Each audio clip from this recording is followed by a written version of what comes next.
Welcome back to the afternoon session of the March 14th, 2023 public hearing and public meeting of the Landmarks Preservation Commission.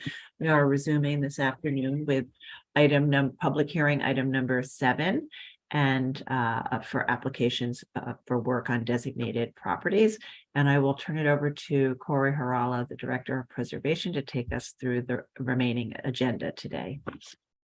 Thank you, Sarah. And I'll just note for the record again that item 6 was withdrawn from the agenda. So that's why we're moving on to item 7. And item 7 is LPC 23-02011, an application for a certificate of appropriateness in the Borough of Manhattan, block 1227, lot 1, 400 West End Avenue in the Riverside West End Historic District Extension 1. This is an Art Deco style apartment building designed by Margon and Holder and built in 1930 to 31. And the application is to replace windows. Hi, Commissioners. The applicants have entered the hearing and the staff will be taking you through the presentation. Michelle, you now have control. Please state your name for the record. Thank you, Abby. Good afternoon, Commissioners. Michelle Craren, Preservation staff. As Corey mentioned, this application is for work at 400 West End Avenue, which is located at the northeast corner of West End Avenue and West 79th Street. The application before you today is to replace windows and doors at an apartment on the 17th floor. As you can see in the tax photo on the left and in the zoomed in version, historically the building had multi-light casement windows. However, at the time of designation, most or all of the windows had been replaced by 1/1 double hung windows or single light casement or tilt and turn windows and single light doors at the terraces. The proposal is to replace windows mostly in kind and doors with new single light doors. A similar proposal was last presented and approved by the Commission at the public hearing of January 10th, 2023.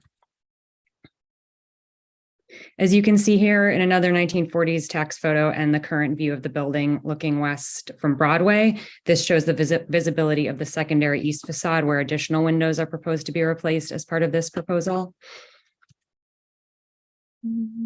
And here you can see the windows and doors that are the subject of the Commission's review today, wrapping from West 79th Street around to the east facade. There is also one additional window facing north. And here are some of the additional views of the facades, as well as photos from the interior and exterior of existing windows and doors at this unit. Here are some examples of other Art Deco style buildings in this historic district and a nearby one that historically featured double hung windows in some or all of the window openings, including 5 Riverside Drive, 310 Riverside Drive, and 315 Riverside Drive.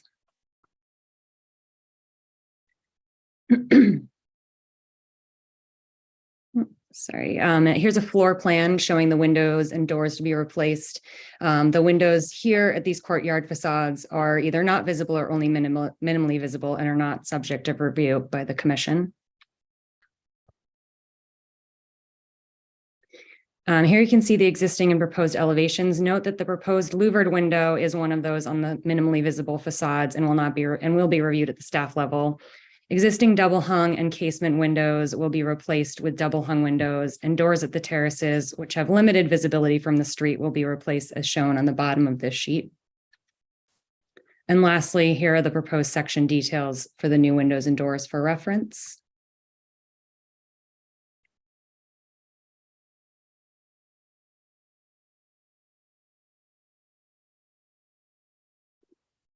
And the applicant is here and can answer any questions. Okay, thank you. Would the applicant like to add anything at this time? I think, hi, my name is Rebecca. I'm here from RL Architectural Services, and I'm here presenting on behalf of the homeowner and the window company. I think Michelle covered it pretty thoroughly.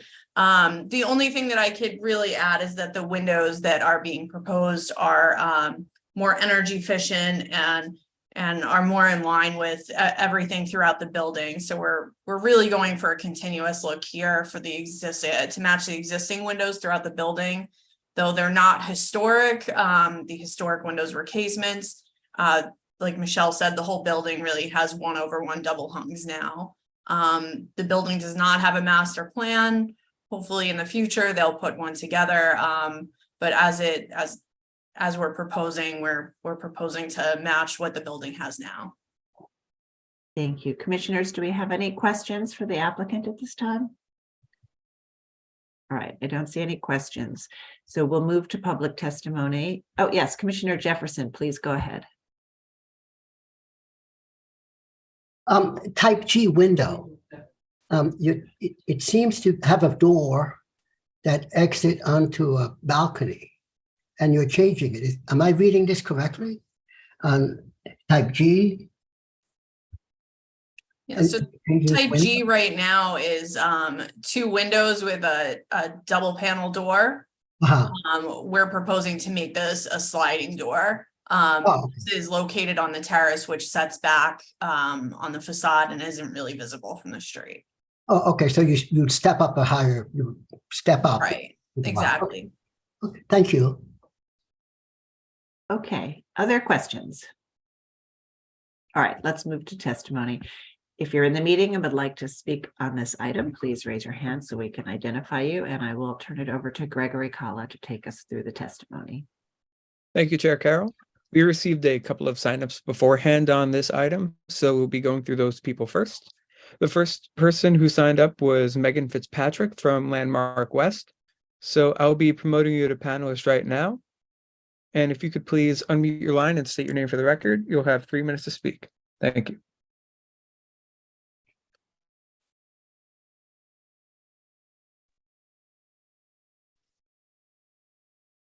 Hello, Commissioners. Megan Fitzpatrick for Landmark West. The Landmark West Certificate of Appropriateness Committee has testified twice in recent memory regarding window replacements at 400 West End Avenue, on January 10th of this year and May 14th of 2019. Unlike the windows, our comments and recommendations remain consistent. In our January 10th testimony, our committee called for a windows master plan, and considering the current non-original windows are a mixed match of window typologies, we again reinforce this position.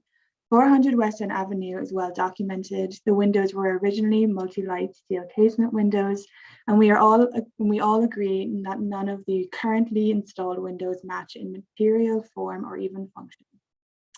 We understand the owner's interest in uniformity for their units. We seek it for them and the entire landmark. Developing a long-range plan of drafting a windows master plan will not only ensure consistency, it will safeguard the landmark and save commissioners' time. The Landmark West Certificate of Appropriateness Committee urges the applicant to correct the cycle of invention and instead prepare a windows master plan. Thank you. Thank you so much for your testimony. Next up, we'll be hearing from Lucy Levine from the Historic Districts Council. So I'll be promoting you to panelist right now. And if you could please unmute your line and state your name for the record, you'll have 3 minutes to speak. Hi, Commissioners. My name is Lucy Levine. I'm speaking on behalf of the Historic Districts Council.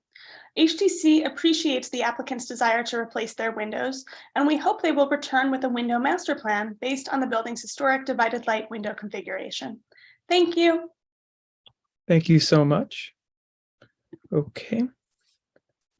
So I'm looking through the list of attendees and I do not see any further hands raised. So I will just note for the record that Manhattan Community Board 7 recommends approval.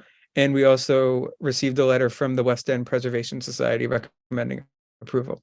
And I'll be bringing it back to you now, Chair Carroll.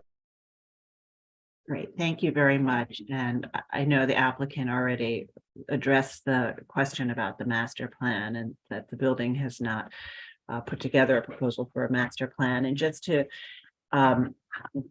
sort of state the sort of regulatory role of a master plan, the master plan is really a administrative tool to allow for ease of permits on an ongoing basis for window replacement in a building that has multiple windows, or it could be air conditioning units, but multiple elements that are repetitive. And the idea behind a master plan is that the commission approves a prototype, and then going forward, an application can be submitted without all of the usual materials that are required with an application, as long as they state that they're conforming to the master plan. So it allows an ease of filing, fewer documents to produce each time, and a quicker review. And master plans can be approved at staff level. So if they meet the rules and match the configuration of the historic windows and the details, the staff could approve a master plan.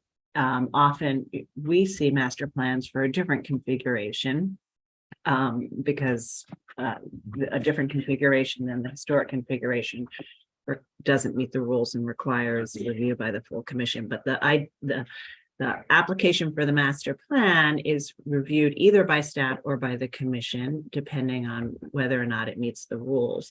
And it is not something that this body can require. It's a benefit to the owner to have ease of filing in the future, but it's not something we can force an owner or compel an owner to apply for, just as we can't compel them to apply for any work that they're not applying for. But I think we all agree that a master plan benefits everybody and that it achieves long-term uniformity. But that's not the application before us today. So we are looking at an application to replace 1/1s and casements with 1/1s with 1/1s and single pane casements and doors with sliders that are on a setback terrace, and then the single light casements with another single casement, also the setback terrace. So it might help to go to the building facades and just sort of see how you see these windows.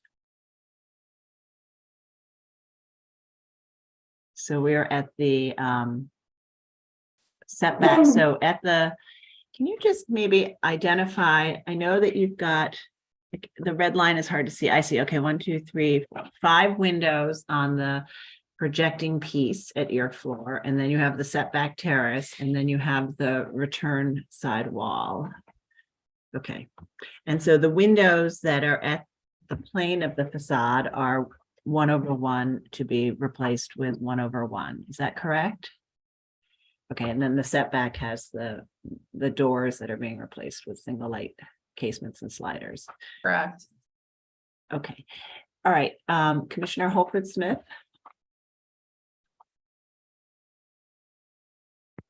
Yes. My question is, it was stated that we recently approved windows at this building. Are these the same windows that we approved previously? The same window type, manufacturer? Yes, they match exactly. So not only the same configuration and approximate details, but identical because it is the same manufacturer. Okay. Correct. And the floor where we previously approved it was which floor? Chair Carroll, it was the 7th floor for the 7th most floor. recent one. Yeah. Great, thank you. All right. But the owners are not compelled to use this window type, correct? Because there's no master plan. They would, every time they would come to us, we would have to look at the configuration and the details to make a decision. And so unless they're matching the historic configuration and details, and then they would get a staff level approval, but any other proposal for 1/1 would have to come to us, and we would look at those details just as you did in comparison with the ones we've already approved. But the building itself doesn't have a requirement to use this window. No, it doesn't. Okay. Okay, thanks. Okay, Commissioner Goldblum. Were the approvals on the street facade, or were they on the side facade? Michelle, you can. The prior approvals were on the street facades. I think only street facades. Thanks. Right, other questions? Yes, Commissioner Lutfi.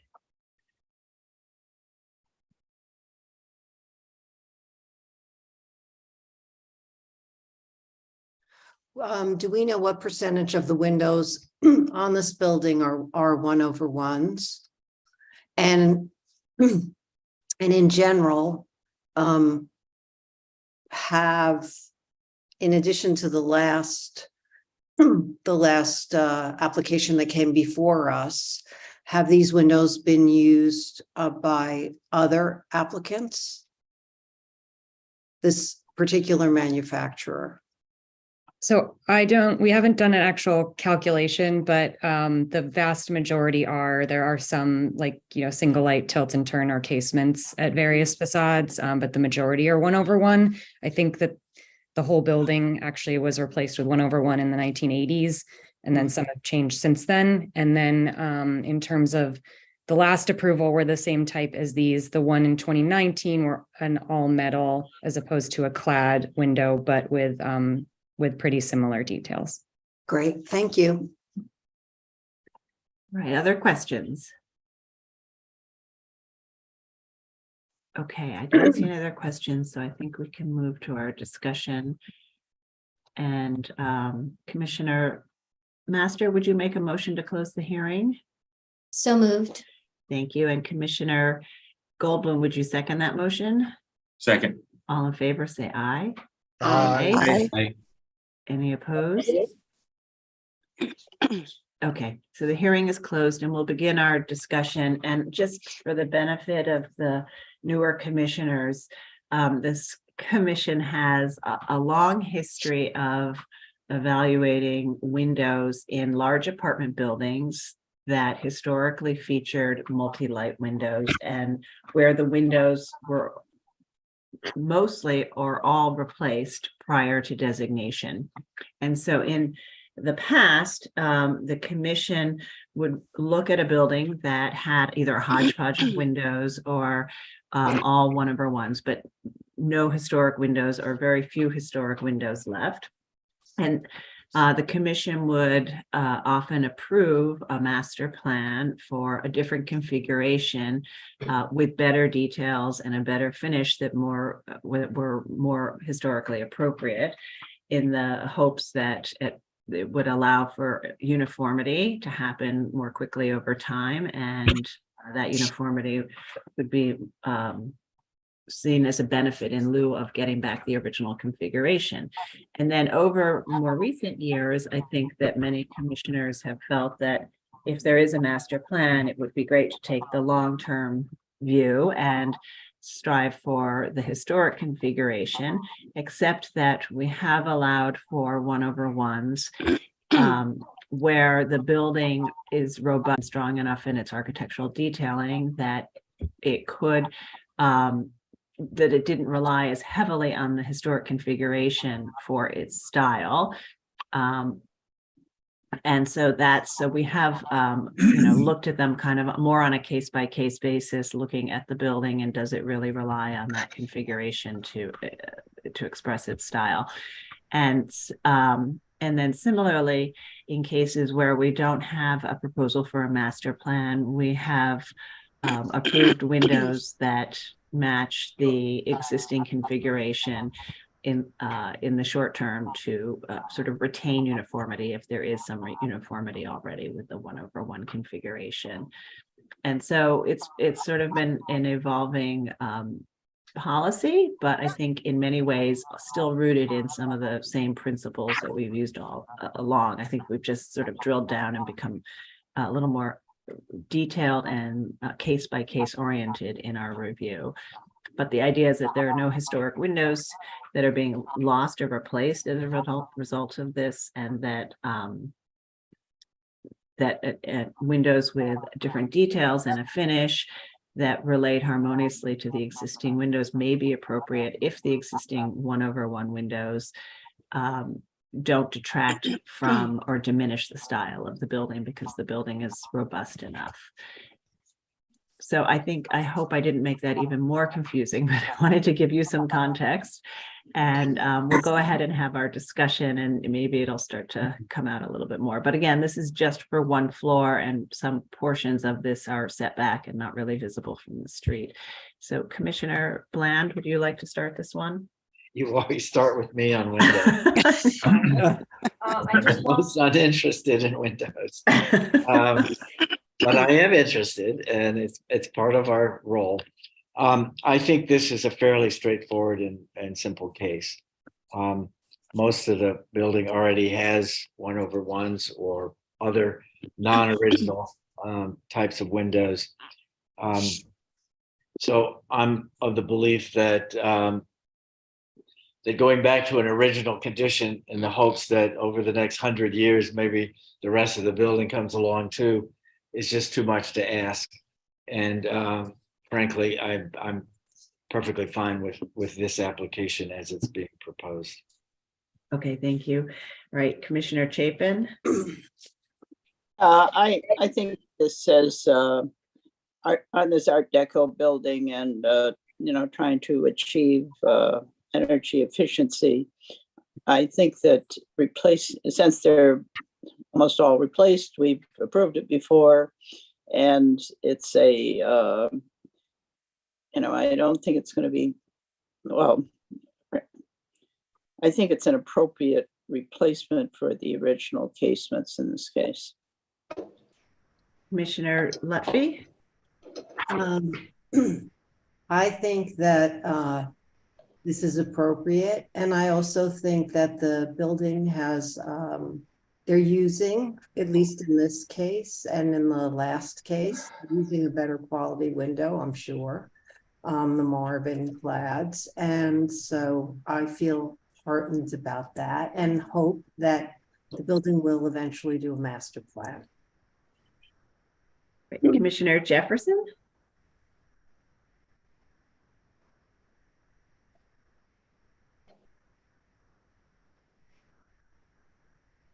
Just if you are there, Commissioner Jefferson, just unmute.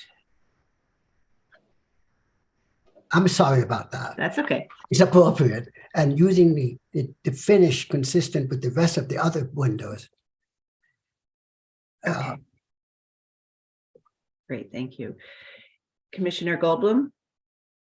Well, good thing you didn't ask me before. I'm of a different opinion on this one, as I maybe often am. I'm totally okay with them using the double hungs on all the non-primary facades, but I believe that in many cases where we have voted to restore the original design was a double hung, but a 6/6 or something like that. Here, the original was a casement with side lights and a very, very decorative, much more vertical expression. So I think here, more than in other cases, even where it's been on one floor, I remember there was a woman who came to us with a lengthy excursus on why it would be okay to do it in her building on 72nd Street in Riverside. And we voted to ask her to maintain the original design. And that was a double hung window. Here with the casements, think about those buildings on Central Park West that have the casements that have been installed post LPC. They're gorgeous and they're very much a feature of the design. And in this case, where the building is relatively simple and there is no master plan, I would not be able to approve windows of this type in lieu of when we have evidence that there was a different type altogether.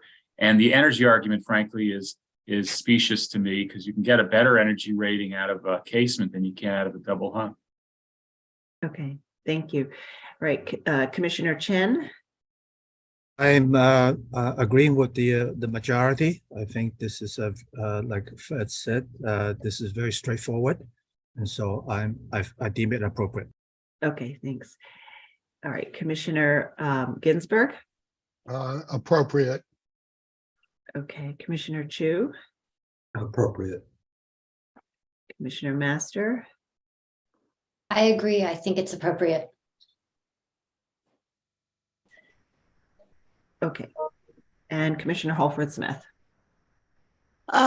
This one's tough. I'm sort of in the same camp as Commissioner Goldblum on this, because it is a very simple architectural expression where the original multi-light casements were much more appropriate than the double hung.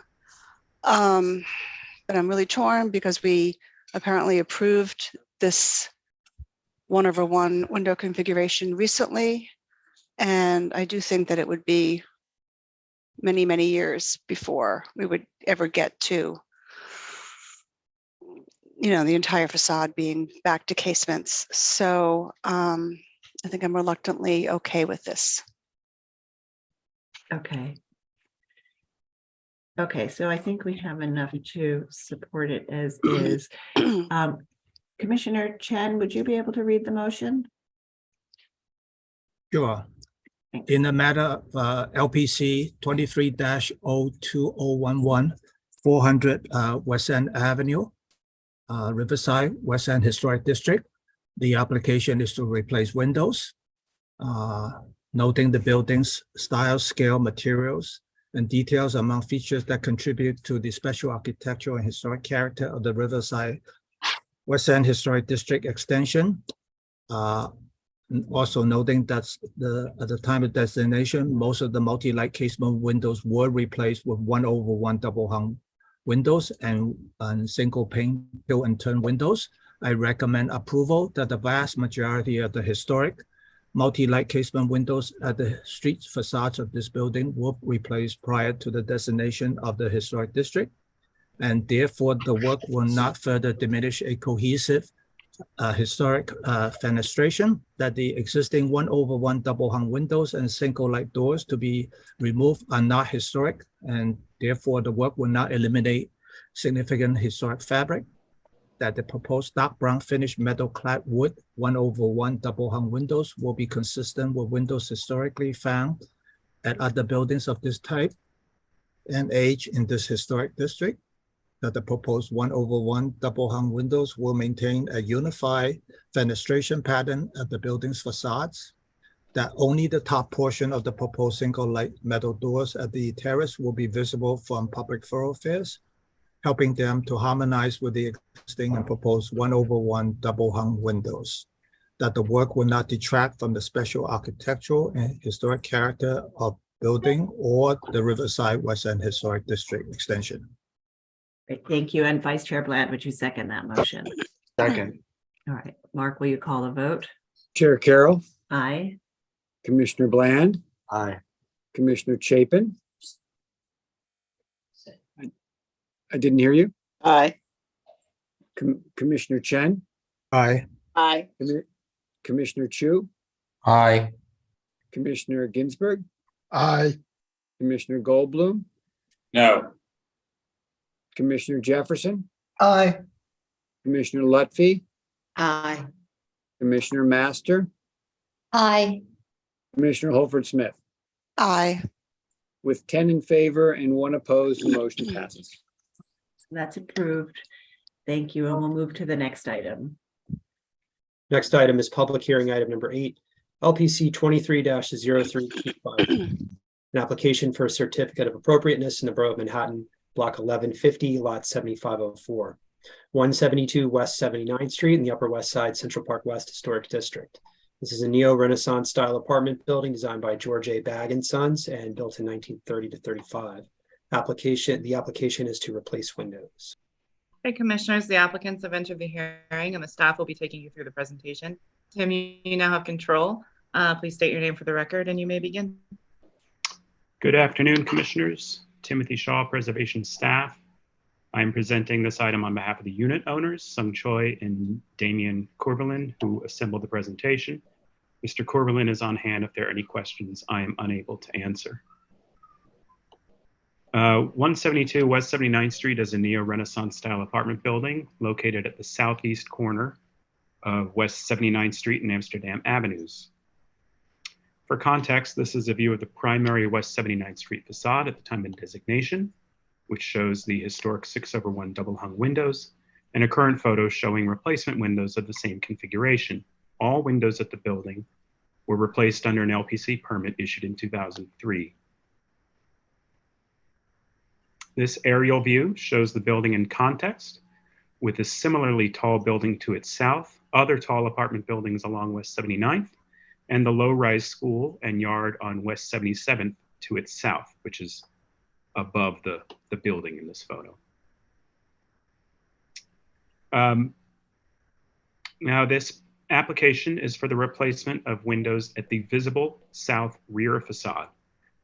One single 6/1 double hung window and a pair of 6/1 double hung windows would be replaced with single pane fixed windows within the existing masonry openings.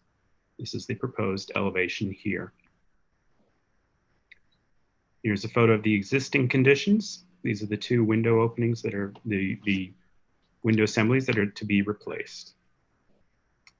In reviewing this application, it was determined that the windows are visible from a public thoroughfare, and the proposed single pane windows do not meet LPC rules, which would require visible windows at a secondary facade to match the historic in terms of configuration and finish. This aerial view shows the locations of visibility. You can see an area on West 77th Street outlined in green, and one blue dot on West 78th Street. This is the view from West 78th Street between a gap between the building, two of the buildings, where you can see the windows. These are at the 18th floor. And then walking along West 77th Street, which is a larger area of visibility, where the windows are visible across the school and yard. This is MS 44. And there are a few photos put together, a few from the summer, where obviously the visibility is obscured with street trees for much of the year. The applicants believe that while visible, the windows are primarily only visible from these 2 blocks to the south, and this facade is not seen in conjunction with the primary facades. Additionally, as seen here, there are 2 windows at the floor below that have already been replaced with single pane windows. We know from our files that the larger window was installed sometime prior to 2014, but it's not clear. It does not appear it was approved. The applicants have also provided photos showing the presence of other single pane windows at rear facades at a number of other buildings on West 79th Street, seen here, outlined, and then also 2 views, one on 79th Street and one on West 86th, showing similar installations. The applicant also noted that the condominium board is considering a master plan for windows at this building to allow similar installations at this facade if this is indeed approved. As noted, one of the unit owners is present if you have any other questions. Thank you, Tim. All right, commissioners, do we have any questions at this time? Okay, let's see if we have public testimony on this item. And if you're in the meeting and would like to speak on this item, raise your hand so we can identify you, and I will turn it over to Gregory Kala to take us through the testimony. Thank you, Chair Carroll. We received one sign up beforehand, so we'll be hearing from them first. The first being Megan Fitzpatrick from Landmark West. So Megan Fitzpatrick, I'll be promoting you to panelist now. And if you could please unmute your line and state your name for the record, you'll have 3 minutes to speak. Thank you.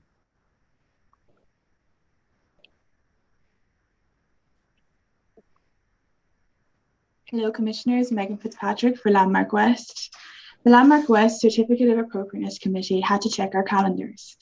2023, 30 years post-designation, this landmark miraculously retains a great majority of its original 6/1 window configurations, largely because neighbours worked in tandem for the greater good.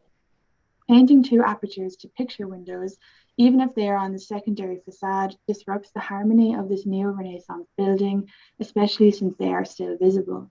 Landmark West wonders when the precedent windows cited in the presentation were installed, and if these windows were properly permitted. The Landmark West Certificate of Appropriateness Committee recommends denial. Thank you. Thank you so much for your testimony. Next up, we'll be hearing from Kay Carpin. So Kay Carpin, I'll be promoting you to panelist right now. And if you could please unmute your line and state your name for the record, you'll have 3 minutes to speak. Yes, hello, Commissioners. Kay Carpin, Community Board 7. Our Preservation Committee and the full board reviewed this application. We're not generally in favor of replacing divided light windows with large windows of this type, but given both the location on a secondary facade and the minimum visibility from any public thoroughfare, we voted by a large majority to support this application. So thank you very much. Okay. Thank you so much for your testimony. I'm looking through our attendees list, and that appears to be all we have. So I'll bring it back to you, Chair Carroll. Thank you very much. Okay, so I'd like to turn to the applicant and ask now if you'd like to respond to some of the comments we've heard or add anything else. First of all, thank you very much for considering our application today. I think Tim laid out the key points. I think the far distance, 500 to 600 feet to West 77th Street, is an important component for why those windows are, in some areas definitely visible. We're not arguing they're not, but it's a very small area of the block and more importantly of the entire neighborhood. The building itself is indeed considering a master plan that would have 3 objectives. When the windows were replaced 18 years ago, the steel frame remained, and so they want to allow owners to improve heat transfer. They realize the appeal of those southern exposure, and so would also approve, just like they did for our application internally to the building and the floor below, having those picture windows on the southern side. Happy to answer any other question, material, all that match existing windows. And, we definitely respect the integrity of the primary facade, and, we love the beauty of our building. So, we definitely took that into account with this application. Thank you. All right, commissioners, do we have any final questions? Yes, Commissioner Lutfi, please go ahead. Whoops. So I have the same question. What percentage of the building's windows are 6/1s? So the floor below us and our floor would be the 2 apartments that would change windows. But the rest of the windows in the building are 6/1s? Yes. Okay. And are you including all facades or just the secondary facade? All facades, yeah. So primary facade, the board is very clear that we want to preserve the integrity of the building. Okay, so then, so really for the entire building, the only ones that don't have the 6/1 configuration are the ones below you. Okay, other final questions?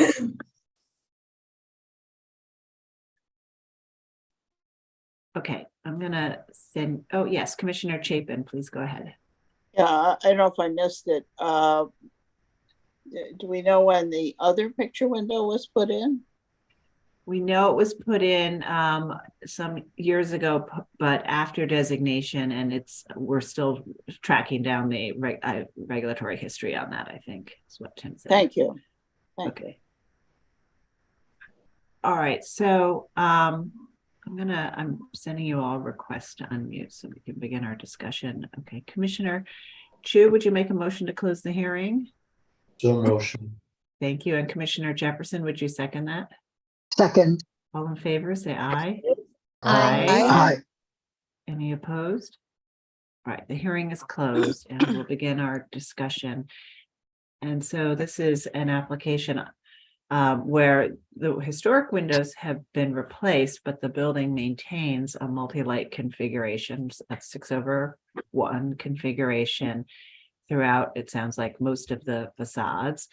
And the applicant is seeking to replace windows on the secondary facade with a single pane window that has some views, albeit from a distance and not in conjunction with the primary facades.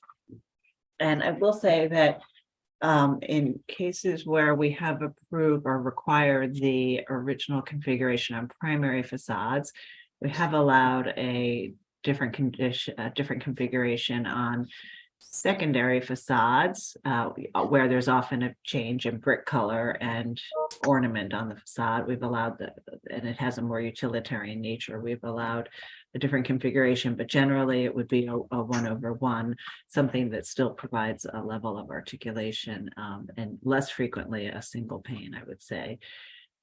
So we'll have our discussion. I think the views are long, but you do see the window in the context of the other windows on the facade, which it sounds like the majority of them are the 6/1 configuration. So Commissioner Lutfi, would you like to start this one? Sure. Fred, I'm the other person that Sarah likes to start with. But you love the window issues. You're the one that she should start with. So I think it's really commendable that the building has managed to retain the integrity of the original and style of the building in terms of the windows, the 6/1s. And living in a building, a Candela building that has 6/1 windows that we did a master plan for, with secondary facades where we have Candela windows, we have 6/1s, and this is a building that gets a lot of light. There's no obstruction of light or views from a 6/1 window. I mean, I'm sitting in a room right now with amazing views. And I can appreciate the applicant's desire to have absolutely no obstruction, but I'm sorry, I feel like I can't approve this, and there's no reason to change the style of the windows. Okay, thanks. All right, Commissioner Bland. Oh, going that way. Oh, well, Pushing it up. sorry, Jeannie. True to form, maybe I'm the other way, a little looser on this, but I was persuaded by the community board's point of view and their ability to see it as secondary facades, et cetera, et cetera. So I think I'll swing the other way on these windows. Okay, Commissioner Jefferson. No reason for change. Commissioner Goldblum. I'm with Jean.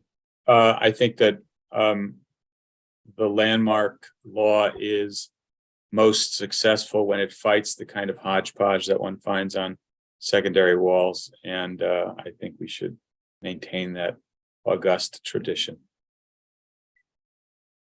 Commissioner Chen. I will respect the majority. Okay, Commissioner Holford Smith. Yeah, I see no reason to change these windows. Commissioner Ginsburg. I tend to agree with Commissioner Bland.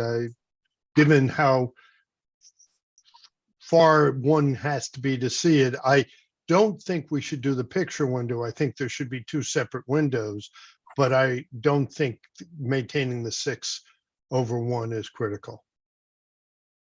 Okay, thank you. Commissioner Chu. I agree with Commissioner Ginsburg there. I think my biggest complaint is the modular disruption of joining those two units into one. Okay. All right, Commissioner Chapin. Normally, I would think that the visibility would, lack thereof, would be persuasive, but I agree with Jean on this one that one is not really going to change the view that much for the applicant, and that the building has decided to preserve these throughout. I think that's terrific, and I don't think we should be changing this one. I think it should be left as it is, and I think when we work on we often do allow discretion on rears, but when we do, we establish a consistent pattern of that.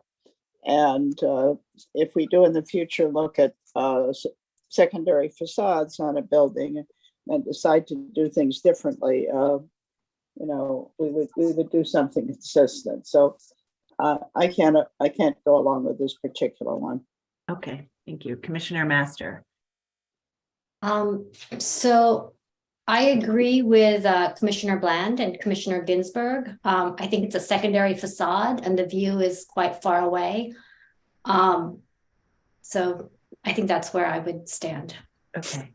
All right. So I think we have don't have enough support to approve it, although there is some support, or maybe of it being, if it were paired, single windows, keeping the sort of primary mullion configuration, but not enough support to take an action on that today. Chair, could I just comment? No, I'm sorry. okay. The hearing Okay, is no worries, closed. no worries. That's okay. The staff will be able to talk to you afterwards, and we'll take no action today. Certainly, if you want to do the 6/1, you can proceed with a staff level permit, and that would meet the rules and maintain the consistency of that secondary facade, and you wouldn't need to come back to us. And and if you wanted to think about a different proposal, or if the building wanted to think about it in the context of a master plan, we can see you back. So the staff is available to talk to you, and we'll move on to our next item. Okay, the next item is public hearing item number 9, LPC 22-09890, an application for a certificate of appropriateness in the Borough of Manhattan, block 1415, lot 34. 234 East 61st Street in the Treadwell Farm Historic District. This is a row house designed by F.S. Barnes and built in 1873. The application is to construct a rooftop addition. Okay, commissioners, the applicants have entered the hearing and the staff will be taking you through the presentation. Michelle, you now have control. Please. Thank you, Abby. Good afternoon, commissioners. Michelle Crarin, preservation staff. This application is to construct a rooftop addition at 234 East 61st Street, seen here in the 1940s tax photo on the left of this page. The building is located on the south side of East 61st Street between 2nd and 3rd Avenues in the Treadwell Farm Historic District. This slide shows existing conditions at the donut for this block, with the subject property located just below the north arrow here. The row houses at this block were originally 3 stories above a basement, but several of them have had rooftop additions added over time. There are also many additions on the row on East 60th Street on the other side of the donut. Here is also an existing aerial image of the block. And here are some existing condition photos of the front facade of the building. As you can see, the building on the right is a pulled-up rooftop addition. This addition predates the designation of the historic district. And here's the rear facade, which has been altered over time, including with the construction of an addition. And here's an image showing the whole side of this block from the front. And here you can see the proposed elevation of the addition on the right, as well as existing conditions on the left, and the proposed rear elevation. This slide shows the existing section along with the neighboring building's addition behind it, as well as the proposed section. The addition is before you today for multiple reasons. First, because the proposed height of the addition exceeds 11 feet above the finished roof height. Second, because it is set back less than 3 feet from the facade. It will, however, be set back just over 2 feet. And then lastly, because the building already has a full width rear yard addition. Here's a an additional section. And then here is a massing study showing the proposed addition in red alongside the massing of other nearby buildings. And here you can see the existing and then proposed roof plans. The applicants did construct a mock-up. Staff inspected the mock-up and found that there was no visibility of the addition from public thoroughfares. Here's additional photos of the mock-up from the roof and from the rear. And additional photos. And then lastly, the additional feature of stucco finish and black windows, doors, and railings. The applicants are here and can discuss the appropriateness of the proposal and or answer any of your questions. Thank you.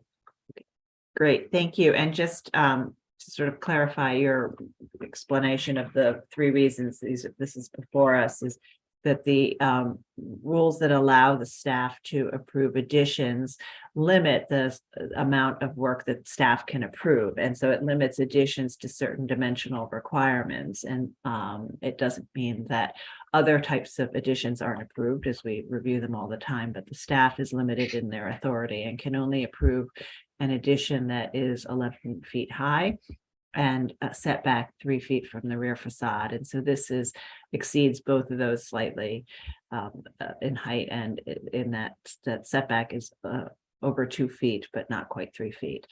And then the other thing that staff cannot do is they can't approve an rooftop or rear yard addition if there is already a rooftop or rear yard addition. And so even if both individually meet the rules for a staff level approval, the cumulative effect needs to be evaluated by the full commission. And so that's the other reason we're looking at it, is to see whether the presence of the rooftop addition with the rear yard addition overwhelms the building. So are there any questions on this application?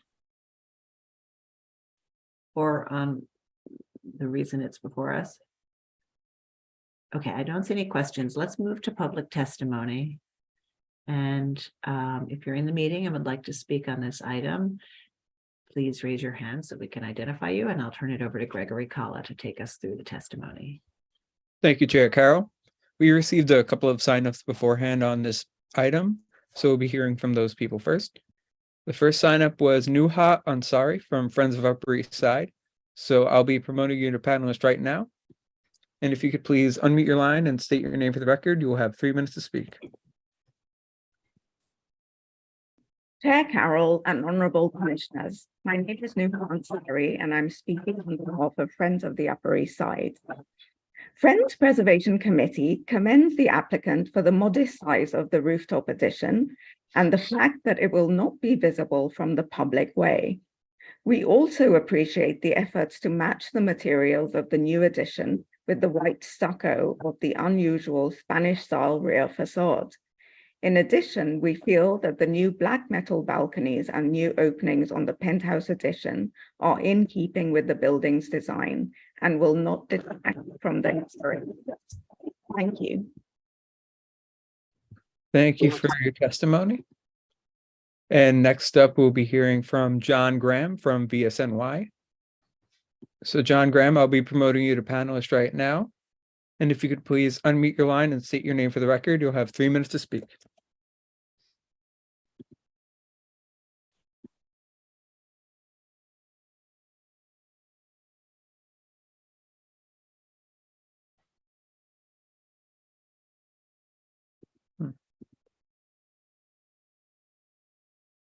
Hello, John Graham, are you with us?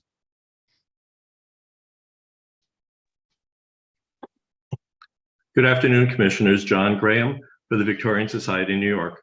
The Treadwell Farm Historic District was one of the first designated by the Commission. Despite the fact that many of the brownstone buildings on these 4 block fronts had been stripped and altered, the Commission appeared to believe that as a cohesive, low-scale enclave between 2 busy avenues near the heart of Midtown, it was a good and safe candidate for district designation. Only recently has the real significance of these buildings and others like them been revealed. They represent the changed design aesthetic of the 1910s and 1920s that took hold throughout the older areas of the city, but especially in Gramercy Park, Chelsea, Far East Midtown, and Greenwich Village, as old brownstones that were considered tired, outdated, and even ugly were renovated. Typically, stoops were removed, projecting ornament was stripped, and stucco was applied to the facade. Small pane multi-light sash were often installed. Main rooms were reoriented to the back of the house, facing elaborate gardens newly created in what had usually been utilitarian backyards. Some were made into apartments, often with studio windows for artists, while others remained or were converted back to single-family houses and represented perhaps the earliest example of gentrification in the city. We believe that buildings that receive such treatment reflect a significant error in the history of architecture and housing in the city, now 100 or more years old. Proposed changes must be carefully considered in light of that. Too often we've seen approvals of proposals to restore features that were deliberately removed as part of a significant and more comprehensive redesign, as opposed to expedient removals of deteriorated brownstone details. In the case of 234 East 61st, the 1919 changes of the street facade were fairly minimal. Stoop removal, removal of projecting brownstone, but only at the lower 2 floors, which has since been put back, and introduction of smaller pane multi-light windows. The big change occurred at the rear facade with the 2-story Spanish Baroque addition seen on slide 6. It's of important note that the architect for all these 1919 changes was none other than Raymond Hood. The VSNY believes the proposed rooftop addition is appropriate, as it will not be visible from the front, and from the rear doesn't appear to interfere with the significant addition of 1919, or with the remaining original facade above it. The setback design of the proposed new addition is sympathetic to both the original facade and the older addition in its massing, materials, and details. Thank you very much, Commissioners. Thank you so much for your testimony. I'm looking through the attendees list now, and I do not see any further hands raised. So I will note for the record that Manhattan Community Board 8 recommends approval. So I'll bring it back to you, Chair Carroll. Okay, great. Thank you very much. So I'd like to turn to the applicant and ask if they would like to address any of the comments or have an opportunity to make any statements or provide any additional information at this point.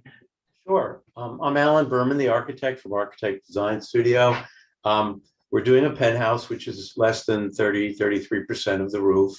As you noticed in one of the earlier diagrams and some of the axons that are up on the screen now, there are about 5 or 6 buildings on either side of us that have done full additions, full length, and we wanted ours to be as small, inobtrusive as possible, which is why we want to match the stucco white finish in the rear. And bring it up to code. I get set. Charmaine, is there anything else that you'd like to add? Well, I think everybody covered it. So if anyone has questions for us, we'd be glad to answer as well. But we think it's inobtrusive, appropriate, and understated, and within the penthouse square footage. Okay, thank you. Thank you. We do have some questions. Commissioner Jefferson, please go ahead. Yeah, the 2-foot setback versus the 3-foot setback. What was the issue with you in your decision? I think we wanted to maximize the 33% to get as much as we could of to keep it as a penthouse instead of an extra story. And we couldn't go further in the other direction because we were hitting skylights. Okay, thank you. Sure. All right, other questions? Yes, Commissioner Chu. Yes, in the elevational drawings in the package, you show 2 piers bookending the rooftop addition with a Yes. Yeah. Those don't show up in your 3D view, so I'm just trying to understand. Those are up to the back facade of the existing? Those are up to the rear facade, correct. Okay. So Yes. there's like the party walls come forward, and actually they're not the party walls. They're actually in the plan of the. Correct. They match the ones below. The ones below, and they give it some not elasticity. What's the word I'm like thinking when you have negative and solid and void? Elasticity, is that the right word? But we wanted to match the architecture from below, make it all look like one scheme, copy the, what you call them, pilasters or columns, and just make it a harmonious, finished presence of which it is not currently, if that makes sense. Yes, it does. I just wanted to understand the proposal. Thank you. All right, any other questions? All right, I don't see any other questions, so let's go ahead and move to close the hearing and begin our discussion. All right, and Commissioner Jefferson, would you make a motion to close the hearing? So move. And Commissioner Chapin, would you second that motion? Second. All in favor, say aye. Aye. Aye. Any opposed?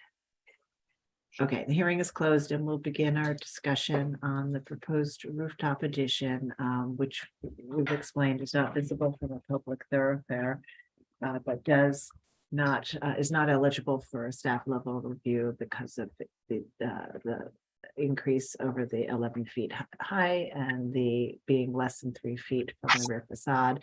And we have to look at the addition in the context of an existing addition and the overall effect of the building. So Commissioner Holford Smith, would you like to start this one? Sure. Excuse me. So I think that a rooftop addition can be appropriate here. I wish that they had done a full rendering of it with the addition on and not just the mock-up photos, because it's a little hard to judge, but looking at slide 20, or actually it's there in 19, it does seem that having only put the addition 2 feet back, it looms a bit heavily over the rear facade, and it is quite tall. So I would advocate for pushing it back the 3 foot minimum and reducing the height as well. And otherwise, I think it's appropriately designed. Okay, thank you. And Commissioner Chapin? I think it's quite a nice design. It fits in very well with the existing back, which I'm happy that they are preserving and not doing anything to.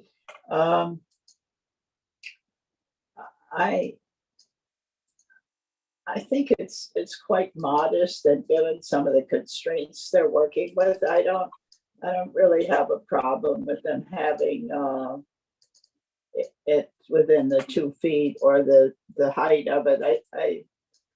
Because it's not a very big addition, and looking at the axiometrics, I think it's okay. I can approve it this way. Okay, thank you. Commissioner Goldblum? I think it is a lovely design, and I think in this context, it is appropriate, although I do think that the effect of the elasticity, as the applicant put it, would be enhanced by pushing the addition back to the 3 foot typical distance, with the exception of the pilasters, which can stay where they are. Okay. All right, and Commissioner Bland? I like to push back a foot to 3 feet, otherwise okay. Commissioner Jefferson? I think they did themselves a disservice by not showing the pilasters sticking up, and especially from the back facade view. This is appropriate. It's very nicely done. Okay, as was, okay. Commissioner Chen? Yeah, I'm in agreement with Fred and Ann. Okay, push it back 3 feet. 2 3 feet. Right, 2 3 feet. And TO. all right, and Commissioner Chen, are you okay with the it being a little taller than the 11 feet if they push it back 2 3 feet? Yeah, Okay. yeah. All right. And Commissioner Chu? I would agree with the other comments to go to 3 feet. I would also note that if you look at an elevation, the Juliet balcony makes sense, but when it's only 2 feet right behind the facade, it feels a little odd, right? So more distance would make it feel more appropriate. Okay, thank you. And Commissioner Ginsburg? I could accept it as is, but don't have a problem if the majority wants to push it back to 3 feet. And Commissioner Master? I also find it appropriate as is, but I'll go along with the majority. Okay. So I think the majority is to set it back the 3 feet. And I'm not going to ask Commissioner. Sarah, I think you forgot me. Oh, I'm so sorry. Okay. Forgive me. So, so I actually think it's pretty well done, and I was thinking that it didn't need to be set back, and then Commissioner Chu mentioned that this whole issue with the balcony being very narrow. I could accept it, but I would be happy to, I don't know where we are with the count. I'd be happy to go the other way. Okay. And I think that we're pretty close. And I just want to check. Yeah, I think we're pretty close on this. I think we've got 1, 2, 3, 4, 5 who are okay with it and as is. And I think that given the design, how the design works together and the two elements work together, I think I could be okay with it. But I also I was also kind of persuaded by Commissioner Chu's comment about that Juliet balcony being pretty narrow. So I think if we all are sort of could go either way, maybe what we should do is just go ahead and make a motion to approve it at 3 feet back, just to give it a little bit of room there and be consistent with most of our approvals. So let me see, Commissioner Chu, would you be comfortable making that motion? Sure. So in the case of LPC 2209-890, 234 East 61st Street, Treadwell Farm Historic District, the application is to construct a rooftop addition on a row house designed by F.S. Barnes and built in 1873. I find that the application is appropriate, but we do note that the building style, scale, material, and details should be among the features that contribute to the special architectural and historic character of the Treadwell Farm Historic District. The approval is with the condition that the rear facade is set back 3 feet from the existing rear lower floor, and that we find approval Yeah, Stephen, you'll have to read everything under the yes, after finding. yes, that the proposed work will not damage or eliminate any significant architectural features, that the proposed rooftop addition will not be visible from any public thoroughfare, that the rooftop addition will be set back from the front and rear facades, as mentioned, 3 feet from the rear facade, thereby maintaining a sense of the building's historic massing, that the materiality of the addition featuring off-white stucco cladding and black finished windows and doors will be in keeping with the other rooftop additions in this historic district, that the rear setback of the addition, while shallow, will be architecturally framed by piers and a balcony, resulting in a cohesive design that does not obscure or detract from the historic massing. And finally, that the work will not detract from any special architectural or historic character of the Treadwell Farm Historic District. And just you said it at the beginning, but we'll say at the end that it's contingent upon them setting it back the 3 feet. And so Commissioner Goldblum, would you second that motion? Second. All right, Mark, will you call the vote? Chair Carroll, Aye. Commissioner Bland, Aye. Commissioner Chapin, Aye. Commissioner Chen, Aye. Commissioner Chu, Aye. Commissioner Ginsburg, Aye. Commissioner Goldblum, Commissioner Goldblum, Aye. Aye. Commissioner Aye, aye. Jefferson, Aye. Commissioner Lutfi, Aye. Commissioner Master, Aye. Commissioner Holford Smith. Aye. With 11 in favor, none opposed, the motion passes. Okay, thank you. And we'll now move to the next item. Next item is public hearing item number 10, LPC 22-11807, an application for a certificate of appropriateness in the Borough of Manhattan, Block 1491, Lot 1, 980 Fifth Avenue in the Metropolitan Museum Historic District. This is an apartment building designed by Paul Resnick and area of green and built in 1965 to 68. The application is to construct a rear addition. Okay, commissioners, the applicants have entered the hearing. Ryan, if you could unmute yourself, I will give you control of the presentation. Great, thank you. And if you will click on your screen, you can advance the slides now using your arrow keys or your mouse. Please state your name for the record and you may begin. Good afternoon, commissioners. My name is Ryan Hopewell. I'm presenting here with Eric Vonderheide and Oswald Bertolini. We are presenting, we are presenting a rear yard accessory gym. We are presenting today because of a technicality in the rule. The gym abuts the property lines and takes up the entire rear yard. To get some context on the building, this is a view from 5th Avenue and 79th Street.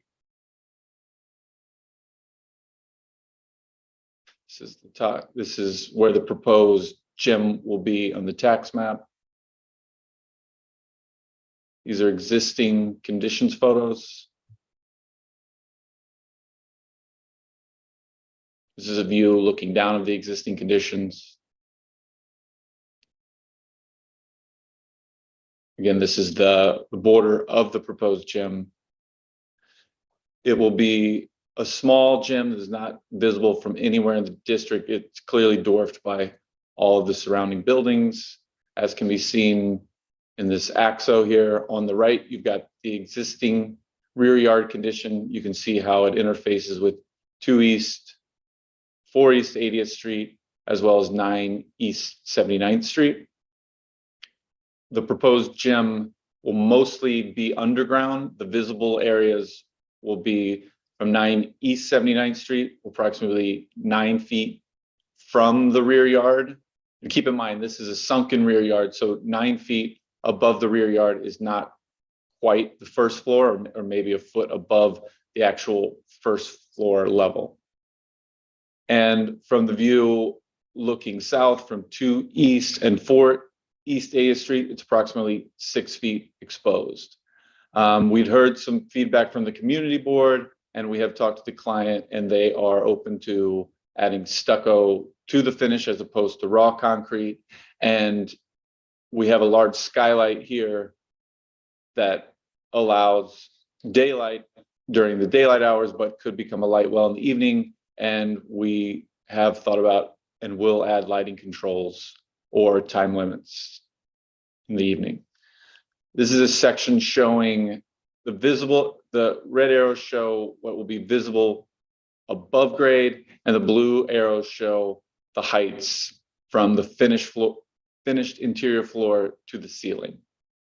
So on the interior side, it ranges from 10.5 feet to approximately 20 feet in height on the interior side, and visible from the exterior, it's approximately 6 feet to 9 feet visible from the exterior. This is the roof plan. This is the floor plan of the gym.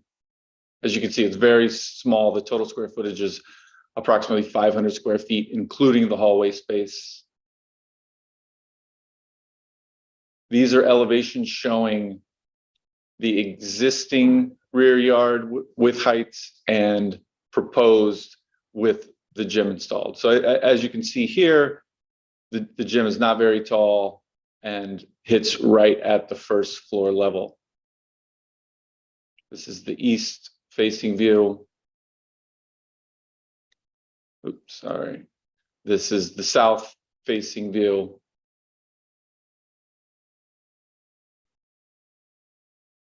Same existing and proposed. Then finally, we have the west existing, proposed. These are some of the details here for the concrete structure and the skylight.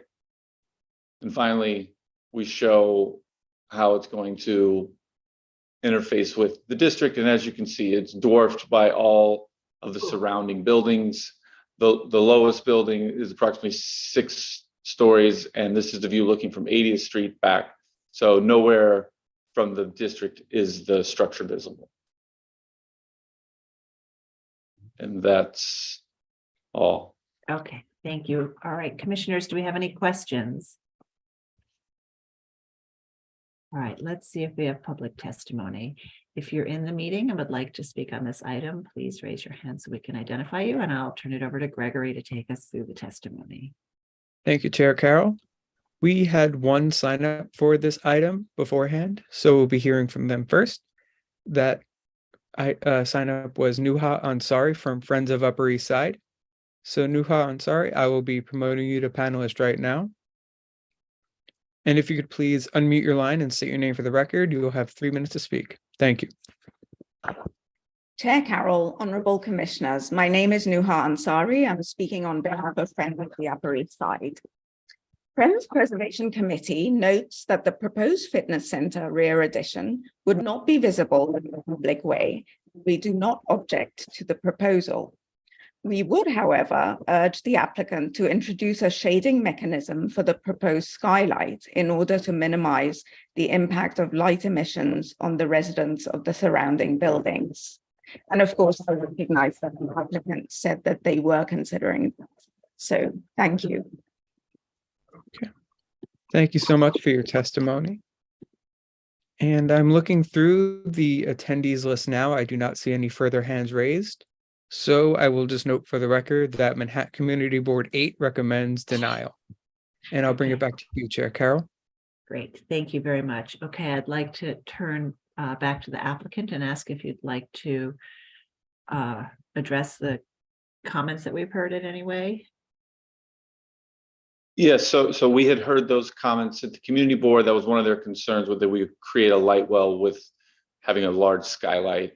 And we are looking at either a shading system, limiting the hours, or both, in addition to automatic timers on the lights. So if there's no motion for a certain period of time, the lights will go out on their own.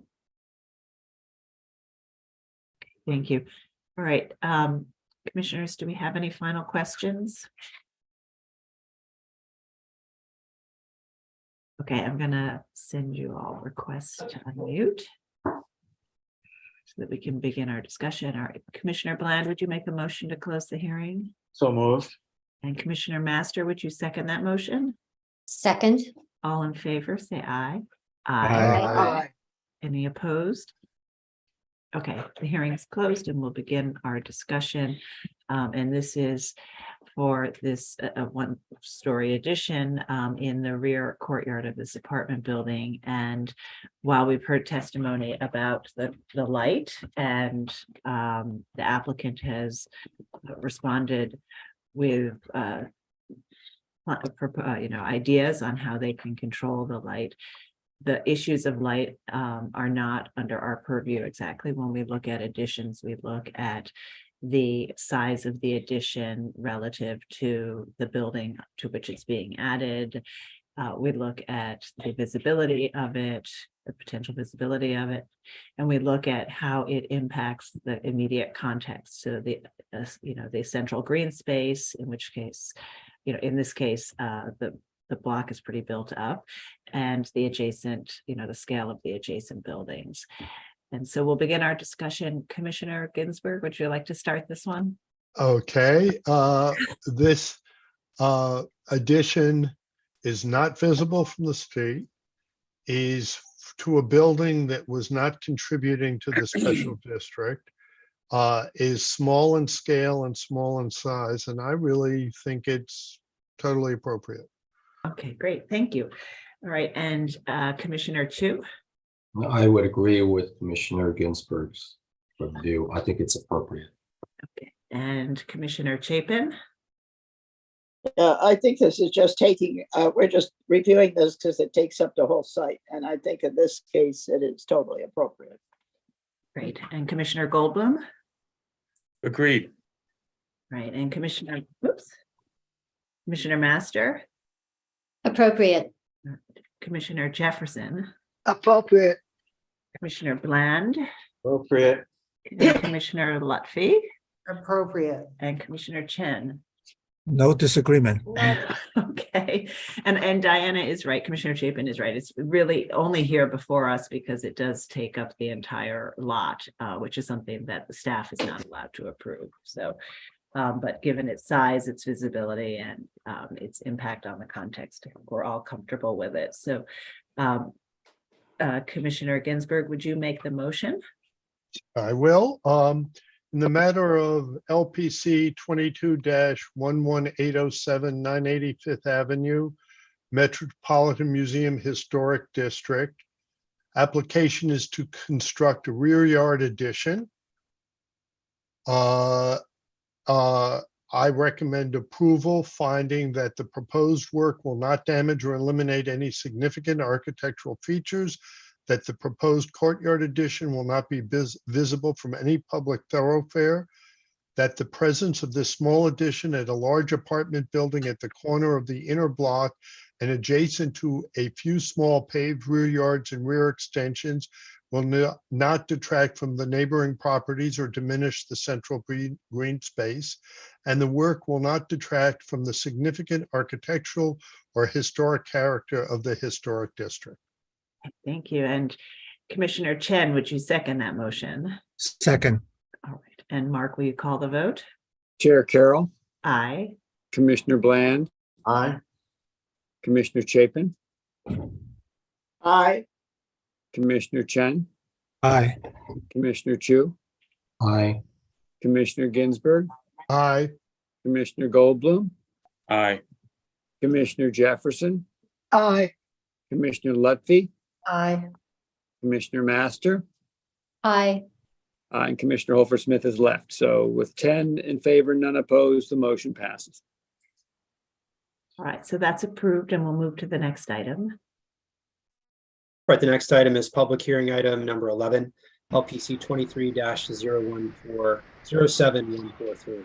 An application for a certificate of appropriateness in the Borough of Manhattan, block 2134, lot 195.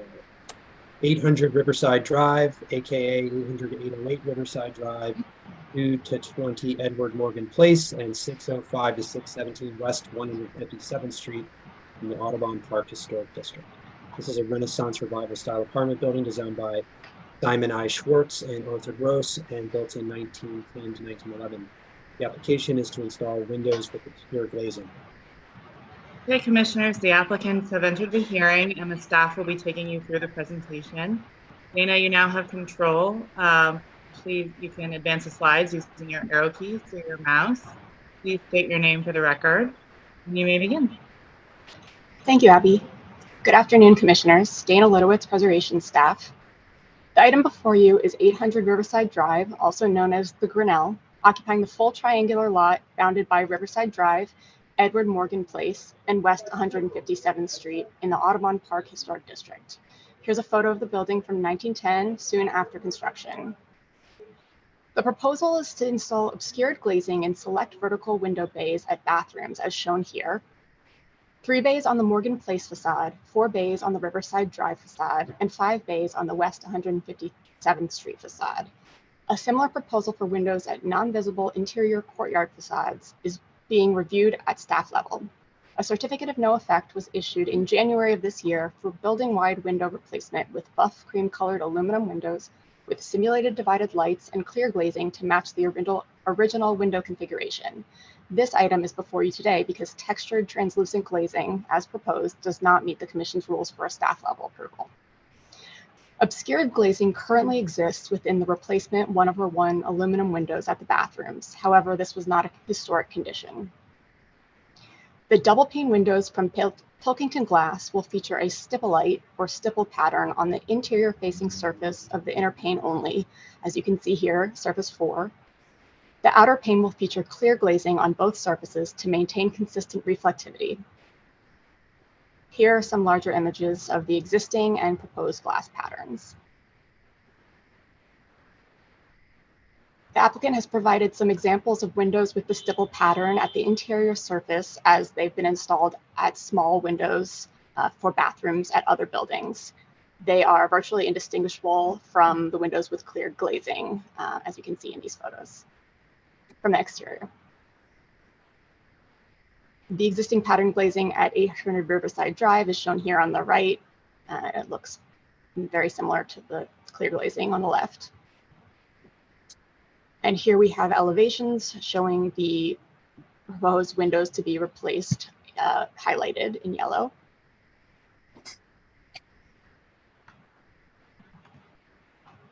Thank you, and the applicants are here to answer any additional questions. Great, thank you. And we do have at least one. Commissioner Goldblum, please go ahead.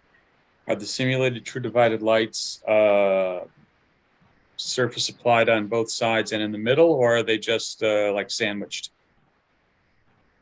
So as you can see here, it's only on surface number 4, which is the interior surface. Not the texture, not the texture, Yeah. the grill, the grid, the simulated true divided light. Outside, inside, and in the middle. Yay, thank you. You're welcome. All right, other questions? All right, I don't see any other questions at this time, so we'll move to public testimony. If you're in the meeting and would like to speak on this item, please raise your hand so we can identify you, and I'll turn it to Gregory to take us through the testimony. Thank you, Chair Carroll. We did not receive any signups beforehand for this item. I'm going to give it one more moment to see if anybody is. I do not see any hands raised in the attendee list. So I will just note for the record that Manhattan Community Board 12 recommends approval. And back to you, Chair Carroll. Okay, thank you very much. So there's no testimony, but I wanted to ask the applicant if they'd like to make any final comments before we move to our discussion.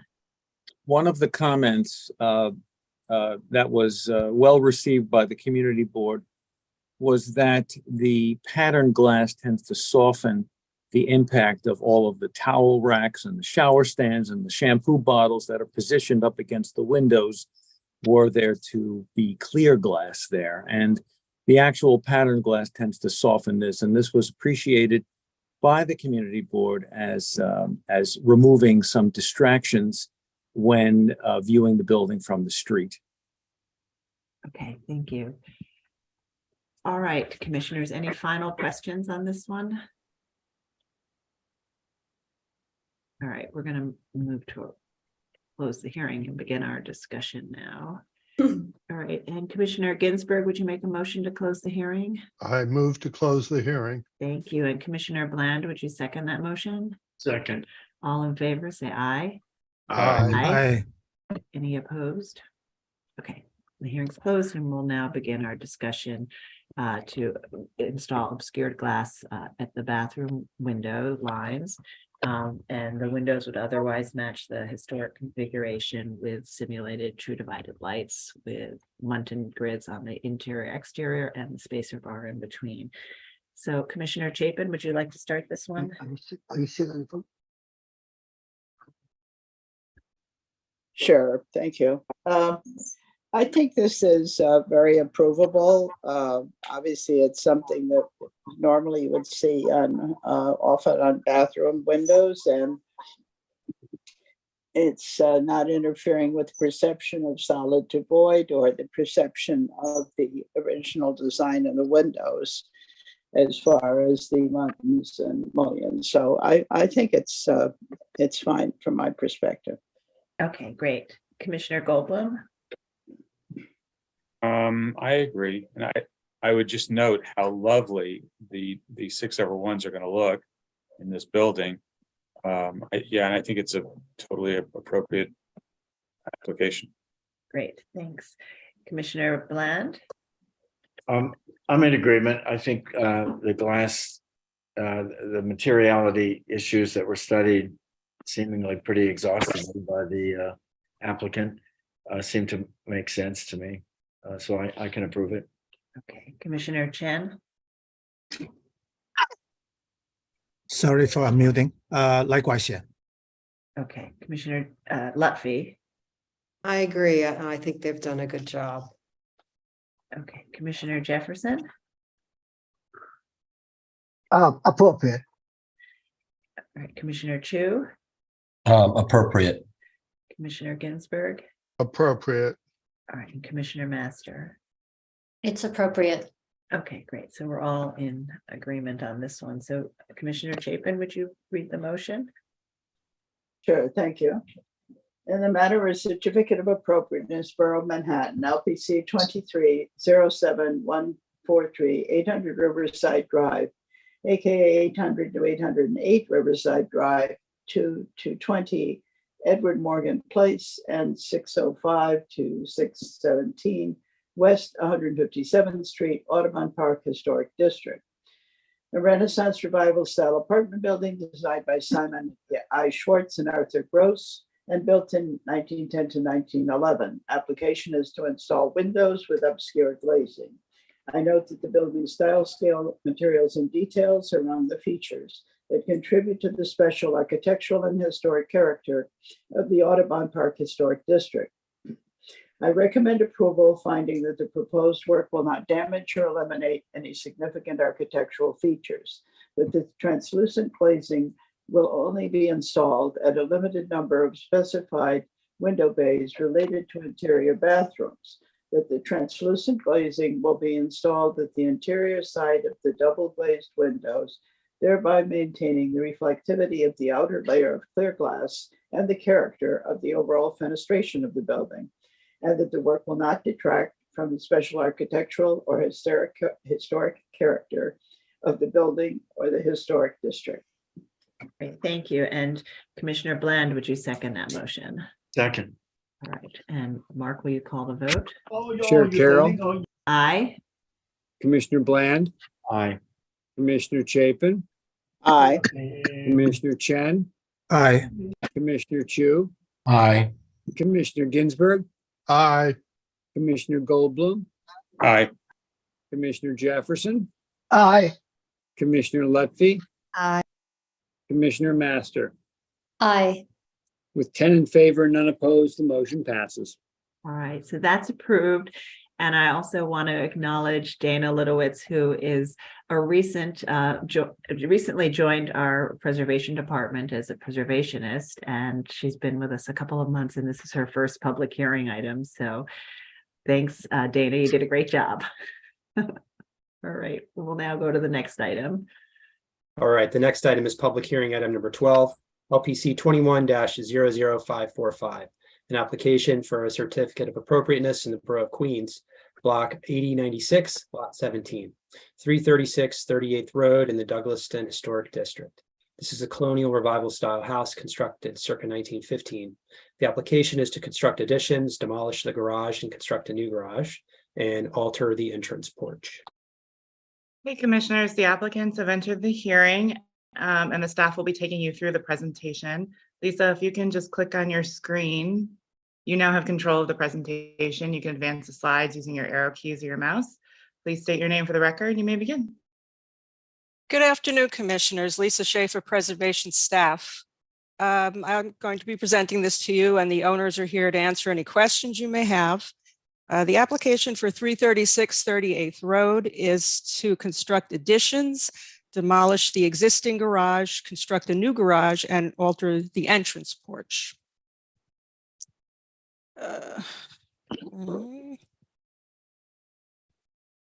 Those are the photos of designation and the not terribly helpful text photo. And this is just showing the whole block, and this is the lot here. And as you can see, it is the largest lot on the block and is also all the way at the end of the block.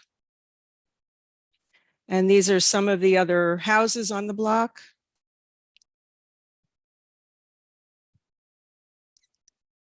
And here you can see the proposed additions. There will be a 2-story addition on the side, a 1-story at the rear, and then at the back, a new garage. And the lot coverage of the new house will be 18%, which is within range of other houses in this area.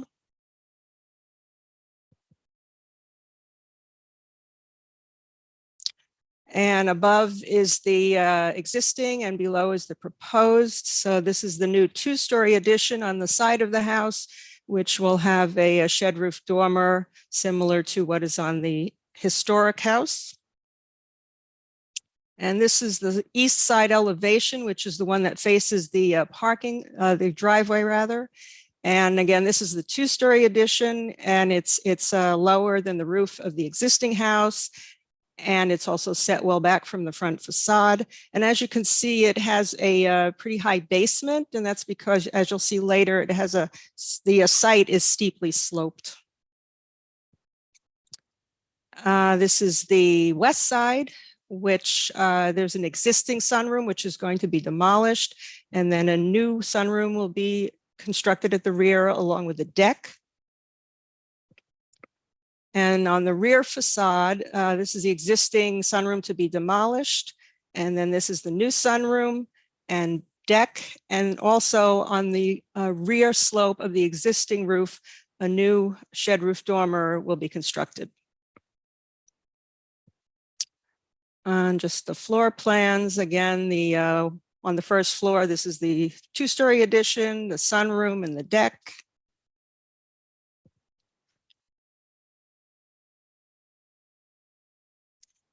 And another part of the proposal is that the existing open entrance porch is going to be enclosed. There will be two windows on either side of the enclosed porch and pilasters and a new door. Just some more photos of the existing and the proposed porch. And this is just some photographs of existing houses in the district which have enclosed porches. And now we'll just take a look at the montages. So this is the existing garage, which is to be demolished. And this is the view that you would see with the addition. And I just wanted to point out that because of the very high basement level of the addition, there will be plantings in front of that to screen that stucco wall. And some additional views from the west. And the rear of the house is partially visible around the block. That's the existing view. And with the addition, so this is showing the new two-story addition, and you could see a little bit of the new dormer. And then this is from the site, and here you could really see how the site slopes down. And so all of these, the retaining walls and the steps, that will all be removed for the new addition, and that's the garage that's going to be demolished. And that same view with the addition and the new garage. And that's the rear of the house. And again, with the new addition and the dormer and the garage.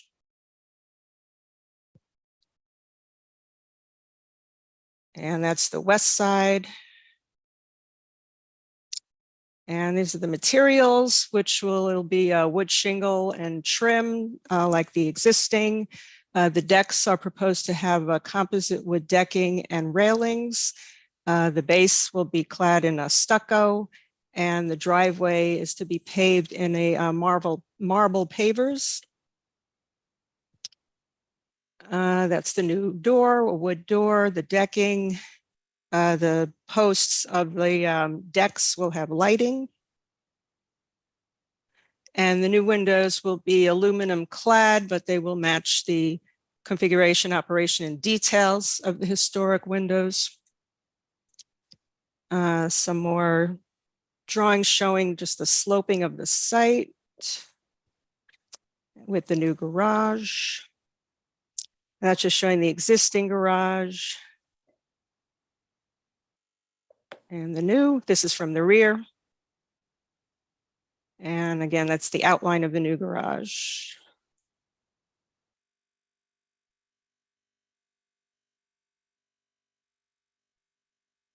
And the materials of the garage will also be similar to the house. However, the garage will be very minimally visible from the street, if at all.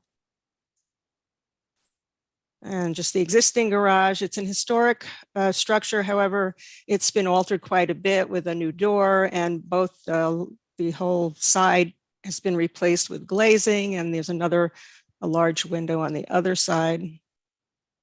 And this is the view from, that's the neighbor's yard. So that's the neighbor's fence. And that's it. And as I said, the owners are here if you have questions. All right, thank you, Lisa. All right, commissioners, do we have any questions? All right, I don't see any questions at this time, so let's move to public testimony.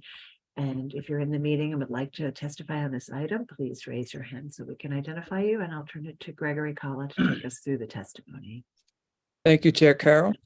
We received a couple of signups beforehand for this item, so we'll be hearing from them first. The first sign up is Lucy Levine from the Historic Districts Council. So Lucy Levine, I'll be promoting you to panelist right now. And if you could please state your name for the record and unmute your line, you'll have 3 minutes to speak. Thank you. Hi, Commissioners. My name is Lucy Levine. I'm speaking on behalf of the Historic Districts Council. HDC finds this application generally appropriate, and we are favorably inclined toward this design. We offer 2 minor notes that may refine the proposal even further. First, the entry portico would benefit from further study, and second, the porch rail might be improved if the posts did not protrude through the top of the rail. Thank you. Thank you so much for your testimony.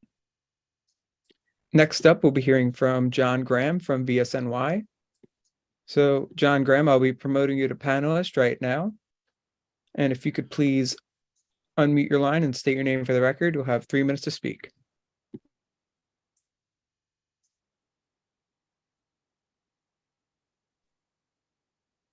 Good afternoon, Commissioners. John Graham for the Victorian Society in New York. This is a large addition, but we think the design successfully defers to the original house by breaking the roof line, setting back considerably from the front facade, and using compatible materials and details. We're cautious about enclosing the front porch, but this has also been handled well, maintaining the scale and character of the original open porch. The side window is a nice touch. We suggest, however, that the new steps replicate the existing brick surface, assuming that's original. Our biggest concern is the loss of the historic garage, which has been very cleverly repurposed as a pool house. From the street, the garage exists in a perfect architectural and historic relationship to the house. Old detached garages of this kind are becoming scarce. We find the new garage is to be too big and its gambrel roof too prominent. Thank you, Commissioners. Okay, thank you so much for your testimony.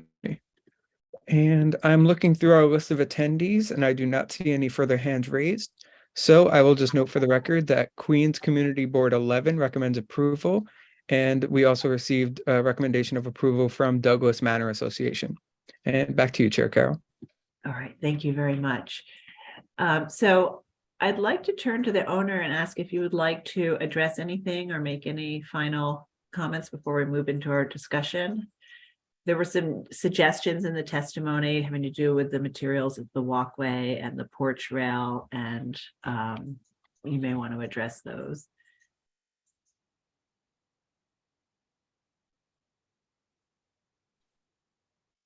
Is the owner here? Yes. Sure.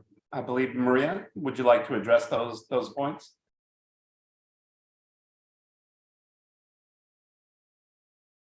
Or any member of the team, feel free to take this opportunity to speak before we move to our discussion.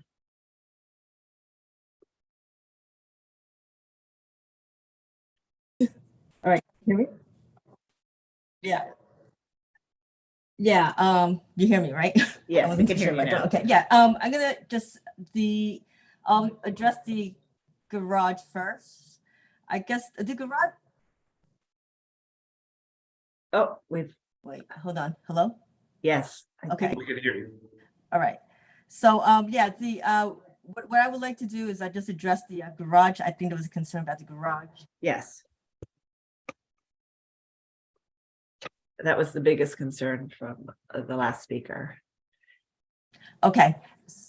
Yeah, there's a delay on this. I'm sorry. On my end, there's some sort of strange delay. That's why I'm speaking like this. I'm just going to continue speaking.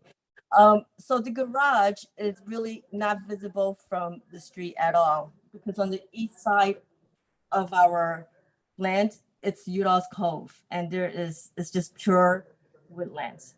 So there's Yeah, so no one will ever actually see it. except for us. And then in terms of the railing,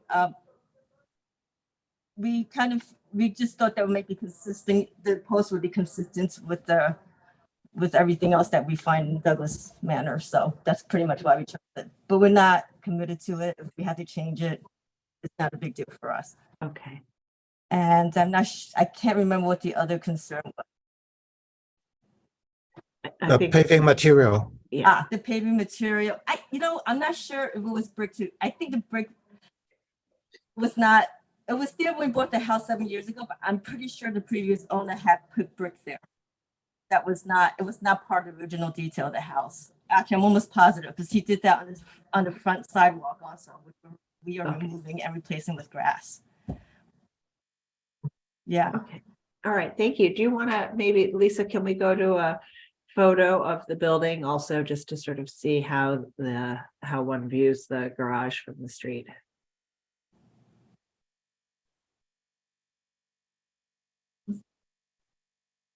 I'm sorry, I'll give the presentation back to you, Lisa. Okay. If you want to just click on your screen, Okay. you'll have it. Perfect. So this is really the view, right? Yeah. You can catch it back there. All right. And with the new addition, would that, Lisa, obscure the view? Pretty much. I mean, seasonally, I would think in the winter you probably could catch a glimpse of it, but pretty much you won't see it. All right, commissioners, any other final questions? All right, we're gonna close the hearing and move to our discussion. So Commissioner Bland, would you make a motion to close the hearing? So moved. And Commissioner Jefferson, would you second that motion? Second. All in favor, say aye. Aye. Any opposed? Okay, so the hearing is closed and we're going to begin our discussion now on the proposal to add to this building and to replace the garage at the back and enclose the portico at the front and change some landscaping around it to accommodate those changes. So Commissioner Goldblum, would you like to start this one? Sure. I think generally this is a lovely proposal. It's in scale. It's sympathetic to the existing house. Couple of comments that don't necessarily affect that general assessment. Go to the page labeled 23, which is actually 43 of 50 on my PDF.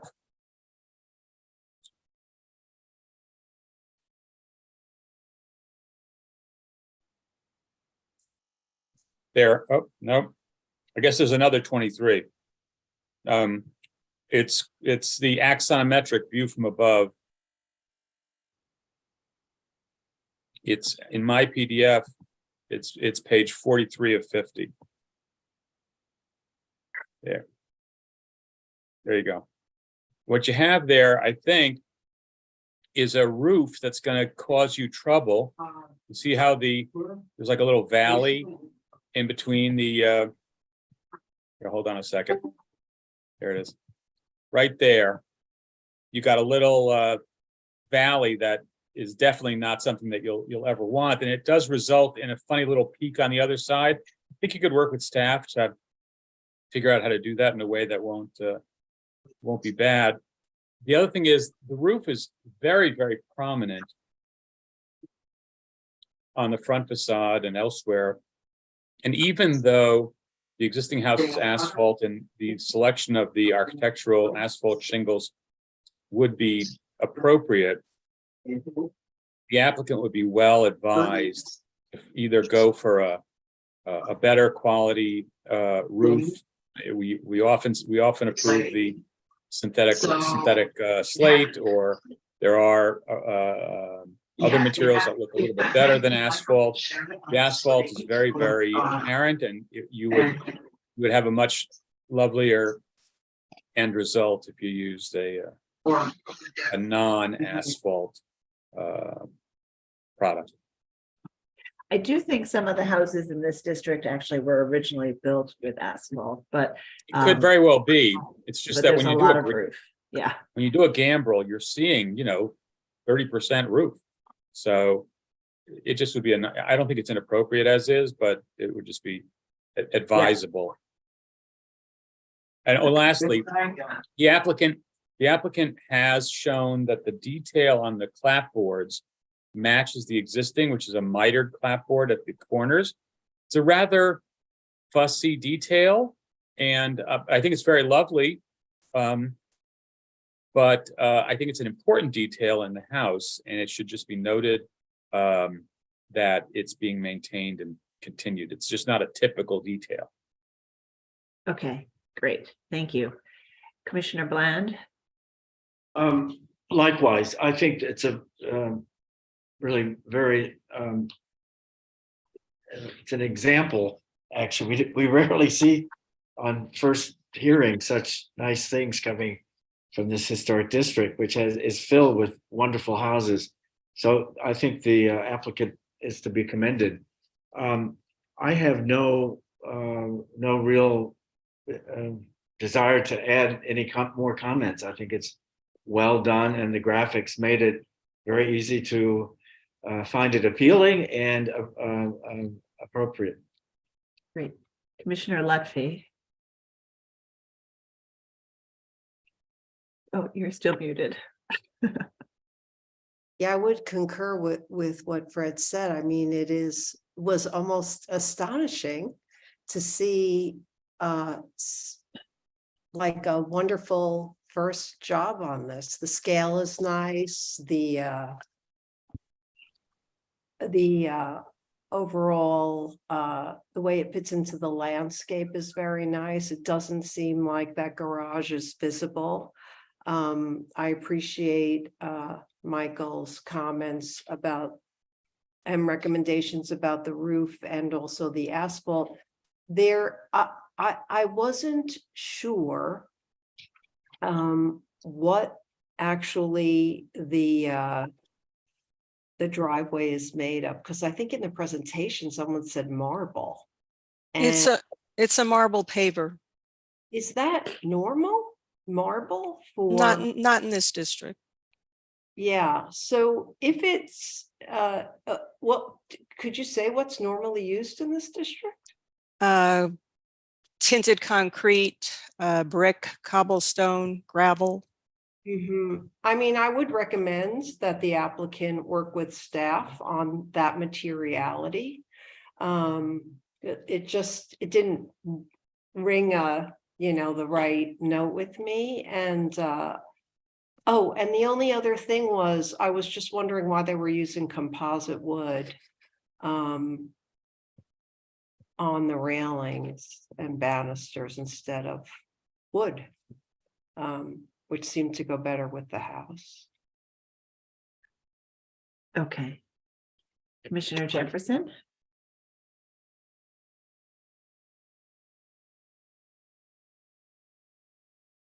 He's muted. Yeah.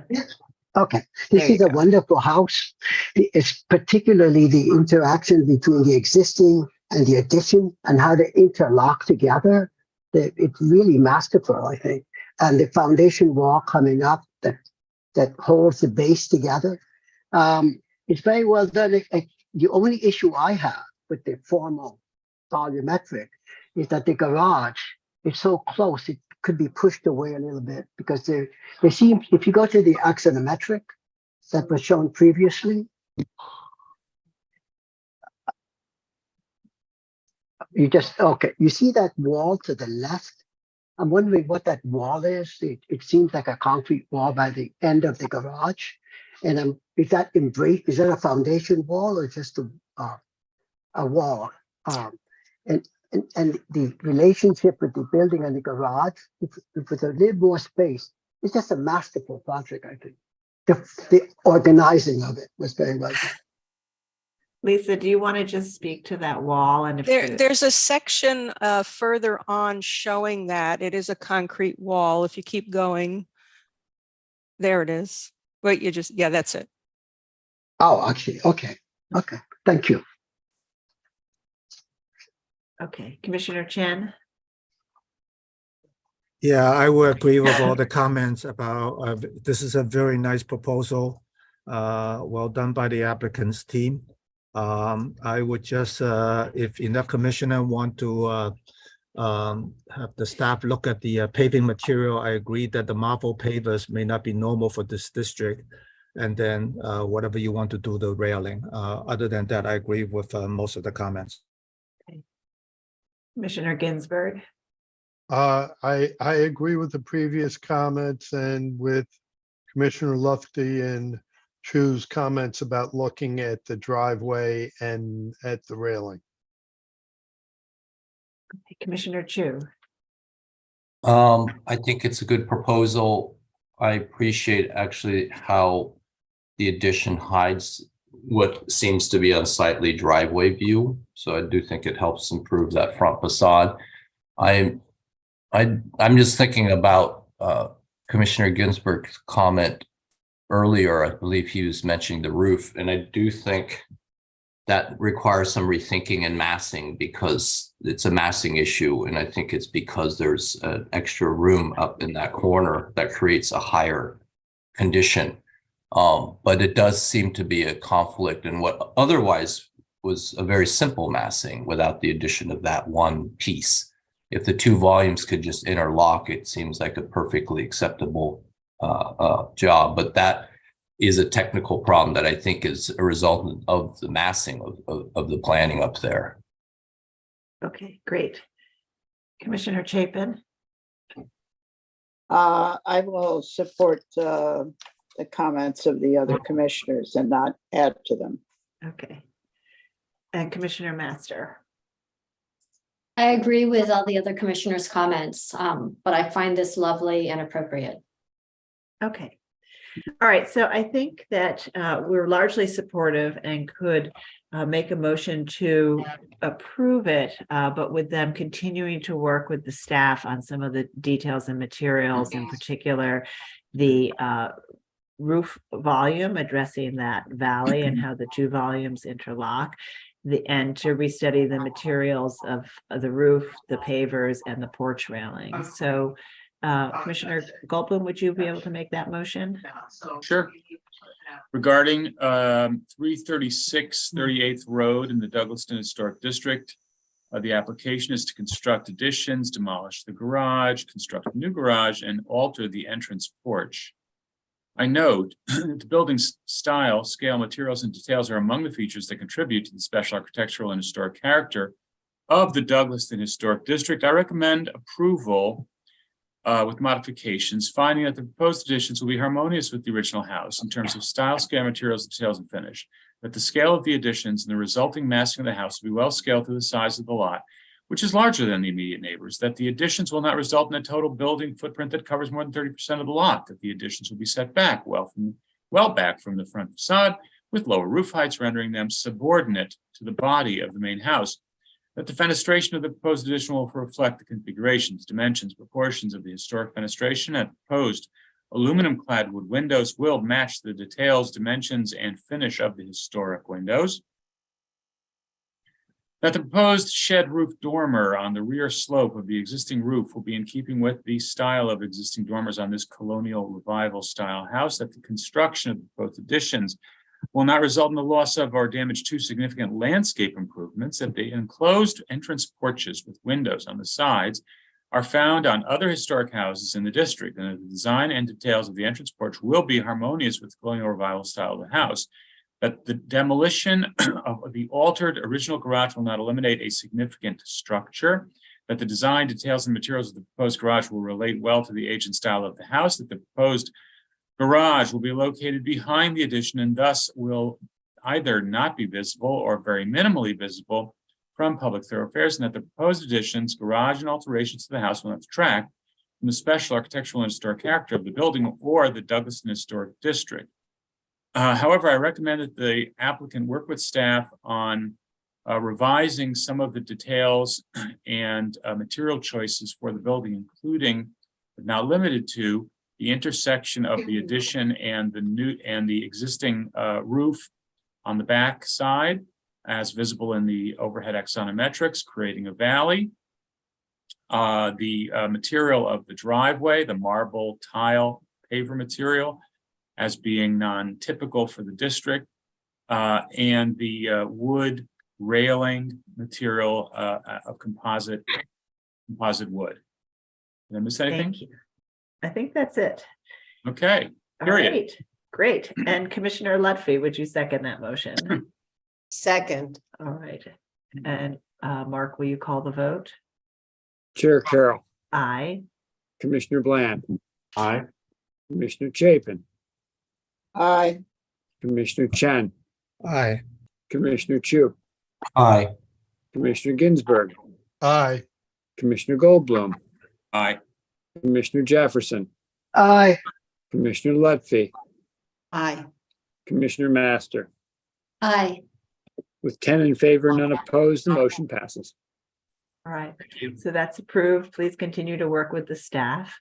And we'll move to the next and final item. All right, and that is public hearing item number 13, LPC 22-10944. An application for a certificate of appropriateness in the Borough of Queens, block 8095, lot 42, 100 Prospect Avenue in the Douglaston Hill Historic District. This is an arts and craft / shingle style house built in 1910.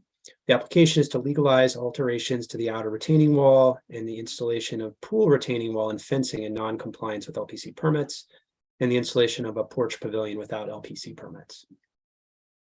Hey, Commissioners, the applicants have entered the hearing. Ray, if you could unmute yourself, I will now give you control of the presentation. You could just click on your screen. Whoop, let me try again. Okay, now if you can click on your screen where you see the presentation. Am I moving? Nope, not yet. You need to just click on there it is, perfect. You can advance the slides now using your arrow keys or your mouse.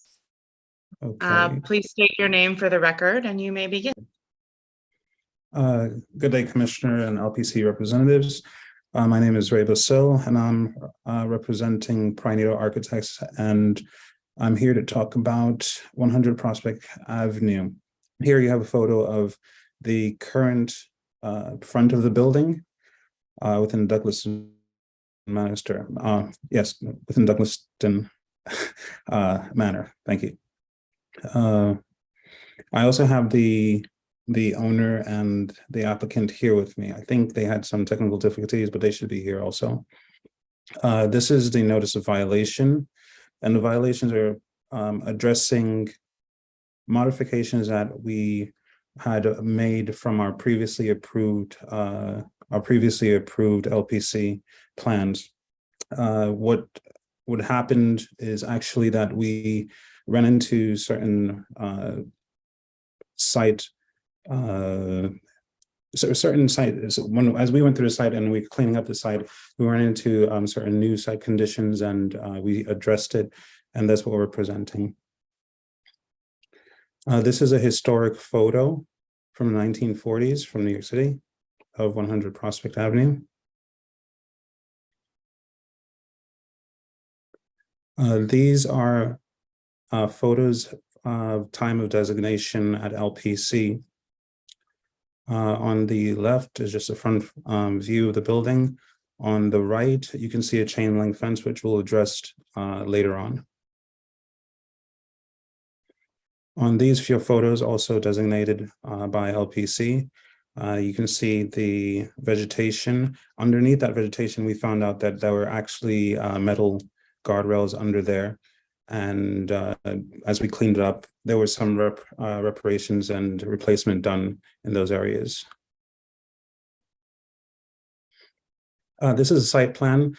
The one on the left is just the approved site plan, and the one on the right is just the areas of focus in red. So over here, the perimeter wall, the modifications we have here, the wall was painted the same color as the house just to have a homogeneous feeling to that.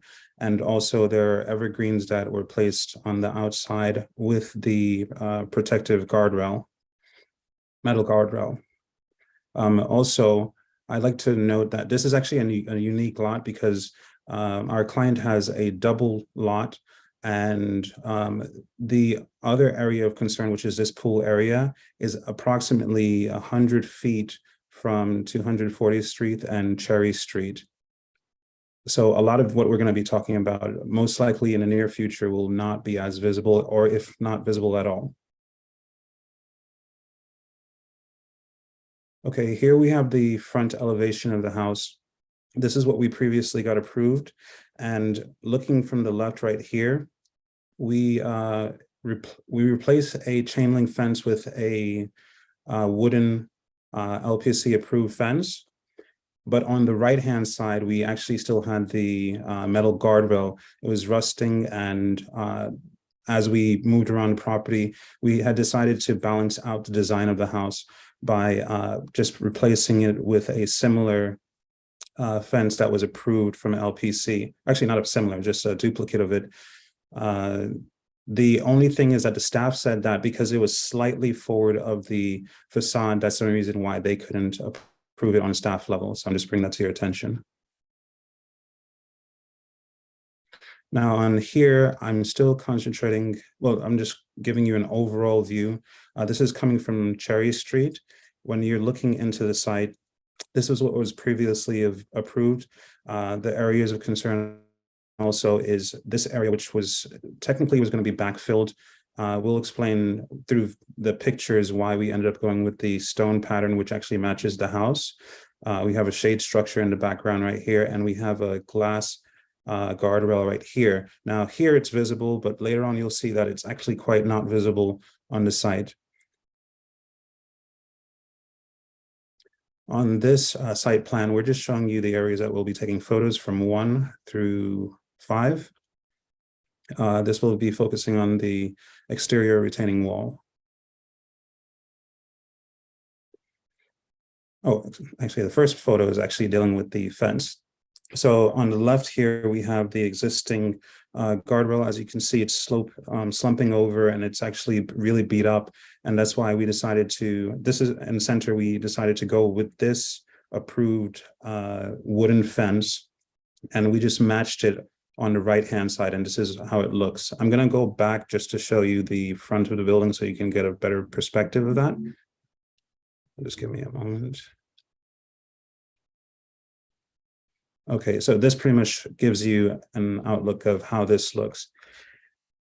For us, it looks pretty sleek and very nice, and actually stays within the frame of the historic district style. Okay, let's get back. Okay, on this photo here, this is an old photo showing the vegetation. Actually, you have the retaining wall under here, and there actually is a guardrail. It's all moved around. And when this area was cleared, that was actually, we had replaced it, and coming to the right-hand side, this is a current photo. So just to show you this chimney right here so you can get a perspective of where you're looking. This chimney right here. You have the retaining wall, and we have green vegetation, and these are evergreens. So right now they're about 7 to 10 feet currently, and they'll grow up to be about 30 feet. So a lot of this area is going to go back to a neater green area. And on top of the the retaining wall, you also have evergreens in the background. Now you can probably vaguely see the metal chain link guardrail right here, but that's the replaced, some repaired guardrail that we touched up. Over here, this is another portion more towards the side of the house, where we're showing the new vegetation, which is the evergreen trees, and you can barely see the metal guardrail and the painted CMU block wall, retaining wall. On this, we suspect in the near future that as the evergreens come, it'll just be more a green area. Also, just to mention, this guardrail is painted green, so it'll look like it's actually part of the vegetation. It doesn't obstruct any type of view. This is a winter photo that we took recently. Okay, on the left-hand side here, you can see the house in the background looking pretty good.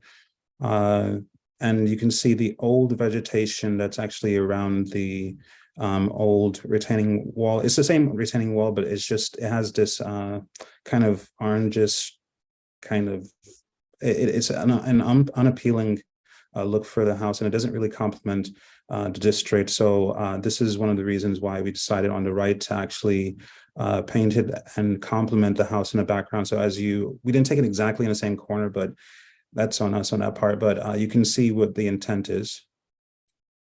Just leaving a clean look to the Douglaston Manor. Okay, yes. All right, so we had you could say green jungle over here, and this is actually almost a duplicate photo of the old photo of what was existing. We had all the shrubbery, and we cleaned it up, and we just showed the outline of the retaining wall with the guardrail and the evergreens in the background. You can see the house in the background. I do want to go back for a moment just to point out the reason for the guardrail. You can see it's actually more clear over here, and you'll see it again. This is actually about a 9 to 10 foot drop, and our client actually has children here, so we want to protect them. So that's all within the intention of the design.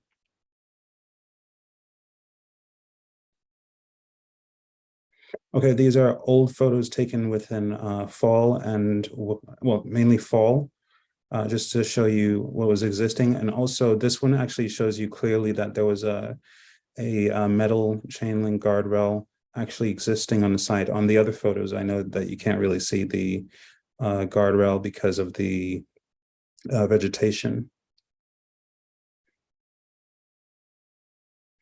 Again, these are photos of the retaining wall, the house in the background. I think this was probably earlier this year, as it's pretty green, nice weather. Actually, no, that's last year, sorry, in January. Again, more views of showing you the retaining wall, the metal guardrail, and the vegetation. These are older photos again, showing what existed. It was pretty messy back there, and a lot of things weren't visible. So that's why when we cleaned up, we found out about the guardrails. You can still see the house in the background.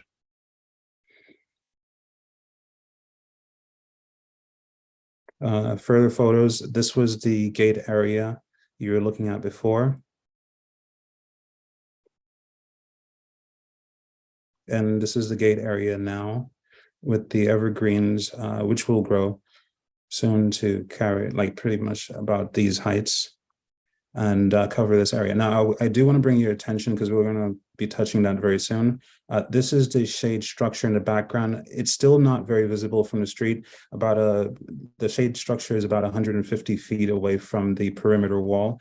And this area right here, although there is a glass guardrail for fall protection, you really can't see it because it has, it's coated with what is the word? Give me one moment. Non-reflective coating, that's what it is, yeah. Okay. These are current photos from Cherry Street. You can see this is the front of the building, the side, and this is the garage, and where we're concerned as far as behind there is somewhere right here. The pool area is actually somewhere back here. You can't really see it from Cherry Street. Additionally, again, you can barely see the metal guardrail. And right here you can see a little green, but it looks like it's vegetation. Right here, we're looking from 240th Street. You have the house in the background, the retaining wall matching the house. This is in the fall season. This is closer to December. The pool area is somewhere in the back here, very hard to see. This is a shade structure if you can barely see it.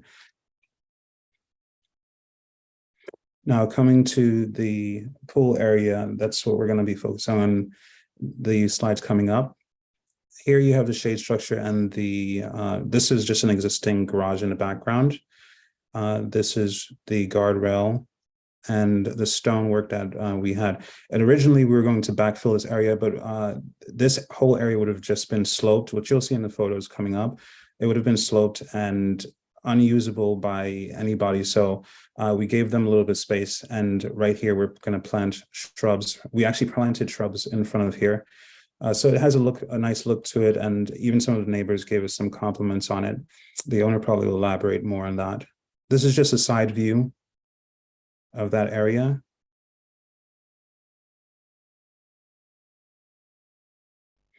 Here we have a view from Cherry Street without the vegetation, evergreens.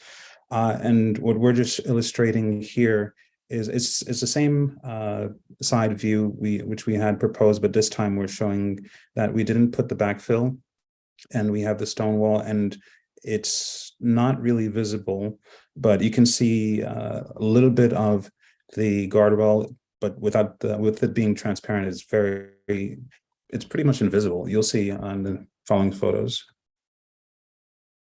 All right, this is a close-up view of the pool area. This is the area that was in concern that the landscaping was going to be sloped down. We hadn't taken into account that when we got it approved, that this area, once it was backfilled, that once we have to backfill it, we'll actually have to extend the retaining wall. So we decided to leave this area open and let it be usable. This front area was pretty much usable before. And up here, you can barely see the glass guardrail, but close up here, you can see the glass guardrail here. So the retaining wall, the stone retaining wall actually matches the base of the house. I'm pointing to it at the left here. This is a plan, just going to show you the shade structure within the pool area. So you have 4, and you're going to see the pool area also. And a close-up, well, another view, I'll just say that. So here's a view coming from the pool, looking out into the district.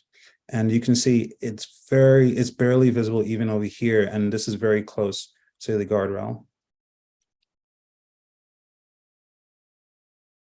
This is a previous photo that before we did any work to the site. And the pool area would be somewhat located right here. Although we're on an elevated area on this left-hand side photo, it still gives you a sense of how the garage looks and what was there before. On this right-hand side photo, these stairs and the retaining wall was approved. It's just the guardrail that we're showing in the shade structure. I wanted to mention that the shade structure actually matches the design of the house and the garage. It's made out of wood, so everything is, kept within the frame of the time period. So no metal over there. It's just an elevation of the shade structure and the garage and a photo of it. And then, as you can see on the right-hand side with the photo, it actually does follow the pattern of the house. Now, on these photos, we're just presenting examples of houses within the district which either got approved shade structures, or they already built it. In this case, it wasn't built just as yet, but we would be able to see, this is from the street area, we would be able to see the shade structure right here. This one is going to be a gazebo, and you would see it over here. So there's your driveway coming up, and you would see it over here. The design is actually shown on this page. So this is a shade structure that they're planning to build up. It was already approved by Landmarks, so we just wanted to note that. On this building right here, we have another shade structure all the way in the background. This is pretty close, so you can see it right here. We just zoomed in. In this, we just wanted to illustrate that within the Douglaston Historic District, that you do have either stone or masonry high walls. So we're just showing the representation of that. We're keeping the same thing. And these are similar, I guess, to the evergreens. These are other houses within Douglaston Manor. You can see the retaining walls are pretty high masonry, similar to ours. And also that what I actually want to point out is in both of these sites, that the retaining wall matches the house. And that's pretty much what we were looking to achieve. Granted, we again understand we should have came to you before, but I guess everything was moving, and that's on us. So we're coming to you, presenting to you what we'd like to keep and propose. In this area, this is the Douglaston Manor Club. Just giving an example of the area where you have a chain link fence, and you have the chain link fence around this area also.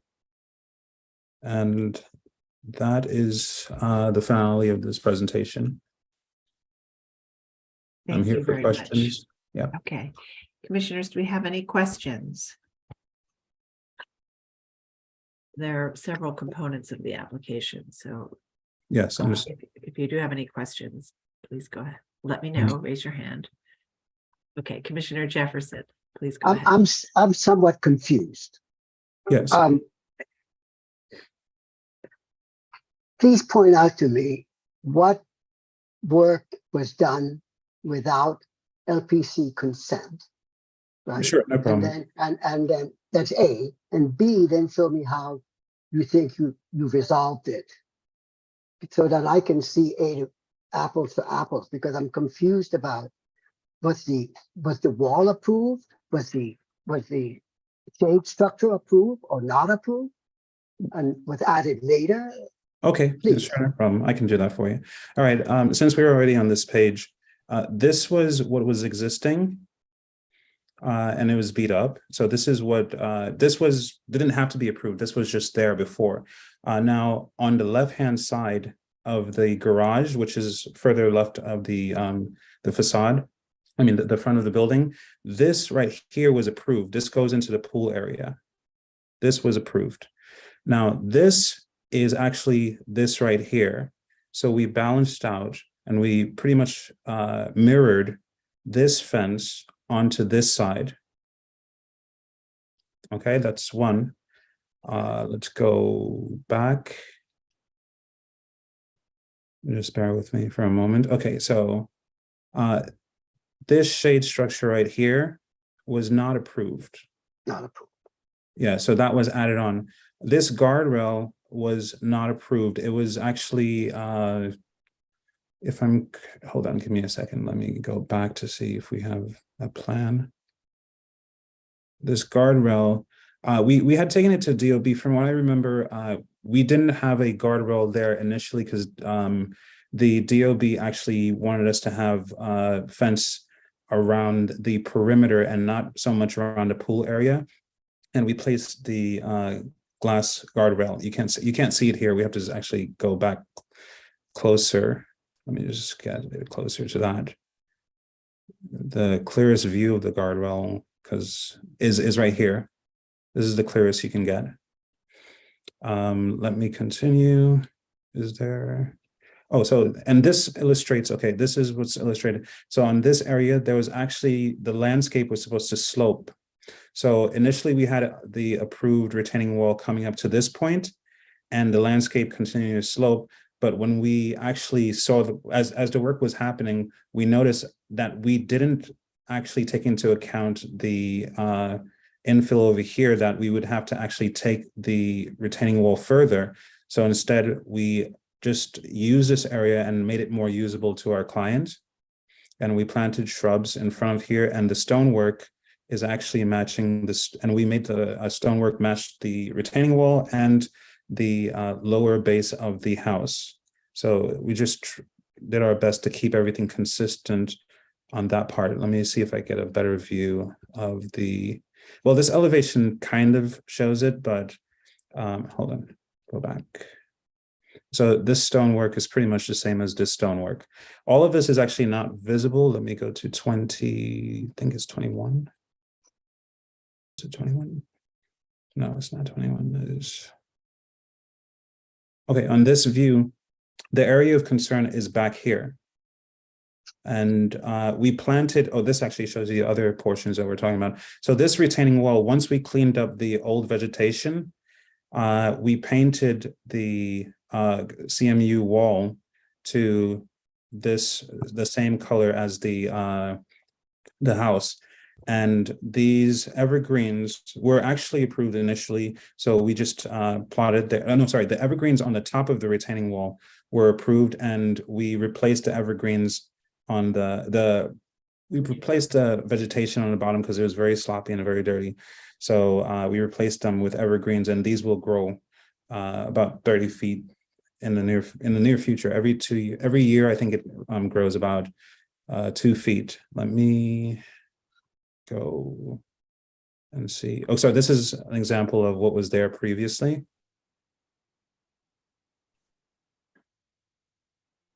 And this is an example of what's there now. Okay. So if you were to just list it, it would be painting the perimeter retaining wall and putting Yes. a new fence on top. It would be Wait, actually, the fence on top is actually a replacement, not a new fence. okay, replacing it. So painting the retaining wall, and replacing the chain link fence on top of the retaining wall at the perimeter. And then at the further into the yard, changing the grade relative to the retaining wall around the pool, doing a glass railing on top of that retaining wall, and the shade structure all related to the pool. And then at the front, it's the new fence that matches the fence that was approved to the Yes. side of the house. That's correct. Okay, so and that's everything? Yes, that's correct. Okay, great. Okay, thanks. All right, Commissioner Chapin? Well, there's also the shade structure, right? Right, the shade structure, which I said. Okay, related to. so yeah, back to the glass railing, on top of, it's more than a railing, a glass, whatever, enclosure on top of the pool, the wall that goes around the pool. It looks like on one side, it's very low. Is that correct? I mean, The guardrail is 42 inches, just for fall protection. it's what? The guardrail is 42 inches for fall protection, that's all. Yeah, I see that, but what was confusing to me was it's a 3'6" glass railing, but Yes. on the side that there's one picture, which is 28 in your presentation, where it seems to not be, I guess it's because it's outside. It has a coating on it, so it's not visible really. You have to get really close. That's it? I thought it was actually down below because it goes down at that point, or is that not the case? So that's where if you were to go further, you would actually fall off. It is there. Okay, Yes. so it is there. Yeah, I see. Now I see the points on it. Yeah. I should have just magnified it because I'm looking at it on the computer so I can look at the slides myself. Okay, got it. Okay. So where is that visible from? You said it generally, it isn't really very visible from the street. Not at all. So you don't think it can be seen from the street, given the retaining wall at the outside of the property and so on. That's correct. I might have to get my office to jump in here because it looks like my power is going out. Okay. But I'm gonna get a photo. I think this would clarify what I'm saying. So Okay. you see right here? That's where you would see it from. That's where you would see it, but you can't see it. Okay. It could be reflective, but it's not, because it's on top of that wall. That's correct. You're just Well, saying. no, there's a non-reflective coating, so that's why you. You can't even see it right now. Okay, thank you. And, Thank yeah, you. I could jump into if you need help, Ray. This is James Gretsch, the owner of the property. But yeah, the glass railing is acting as a guardrail, and the alternative would have been metal, which in my opinion would have been much more of an eyesore from the public thoroughfare than glass. Glass was selected solely for how it's translucent and wouldn't take away from the appeal of the neighborhood. But it's, as Ray mentioned, it's also 120 feet away from the property line. Yeah, yeah, we often have this issue on rooftop enclosures and things, so it's not, it's familiar with that the issue. So thank you. That was what I wanted to see, where the view was and so on. So that's been helpful. Thank you. Okay, thank you. Any other questions? Yes, Commissioner Lutfi, please go ahead. I'm just wondering if someone will be able to answer this. I'm not sure who. For safety reasons, if in looking at slide 29, where these steps are, should there be some kind of handrail? I'm pretty sure that because the DOB actually did run did do their inspection. So I'm pretty sure there might, let me see, 29. Forgive me, because my laptop is actually probably going to die out pretty soon. Hopefully it doesn't, but I'm just telling you beforehand. I'm not 100% clear, but maybe Yeah, I could answer. I think since it's 3 steps in the landing, 3 steps in a landing, a handrail wasn't required. I believe it's 5 steps or more. Handrail is required, but this had been previously approved. That retaining wall around the pool had been previously approved. The only thing that changed in this presentation was the glass railing, which previously approved was a wood railing, a wood guardrail around the pool. We changed it to glass. Because the wood railing that was previously approved, the DOB did not approve it. The DOB wouldn't allow for a fence around the pool since the entire property was already enclosed with fence. So we put the glass railing there solely for fall protection. And I believe to answer your question with the stairs, it wasn't needed since it's only 3 steps in a landing. Okay, thank you. Thanks, James. Okay, any other questions? All right, let's move to public testimony. We may have more questions after that. If you're in the meeting and would like to speak on this item, please raise your hand so we can identify you, and I will turn it over to Gregory Kalla to take us through the testimony. Thank you, Chair Carroll. We received 1 sign up in advance for this item. The sign up was Lucy Levine from the Historic Districts Council. So Lucy Levine, I'll be promoting you to panelist right now. And if you could please state your name for the record and unmute your line, you'll have 3 minutes to speak. Hi, Commissioners. My name is Lucy Levine. I'm speaking on behalf of the Historic Districts Council. HDC finds nothing appropriate about this work done without LPC permits, and we request that the Commission not grant legalization to any aspect of this application. Thank you. Okay, thank you for your testimony. I do not see any further hands raised in our participants list, so I will just note for the record that Queens Community Board 11 recommends denial. And I'll bring it back to you, Chair Carroll. Okay, thank you very much. So I'd like to turn back to the applicant team and ask if you'd like to respond to the comments. I mean, I think. Sure. Go ahead. It's James, the property owner. So Community Board 11, their only rejection was actually the chain link guardrail around the perimeter. Everything else they fully approved. I was part of that presentation. It was solely the chain link guardrail around the perimeter that they had an issue with.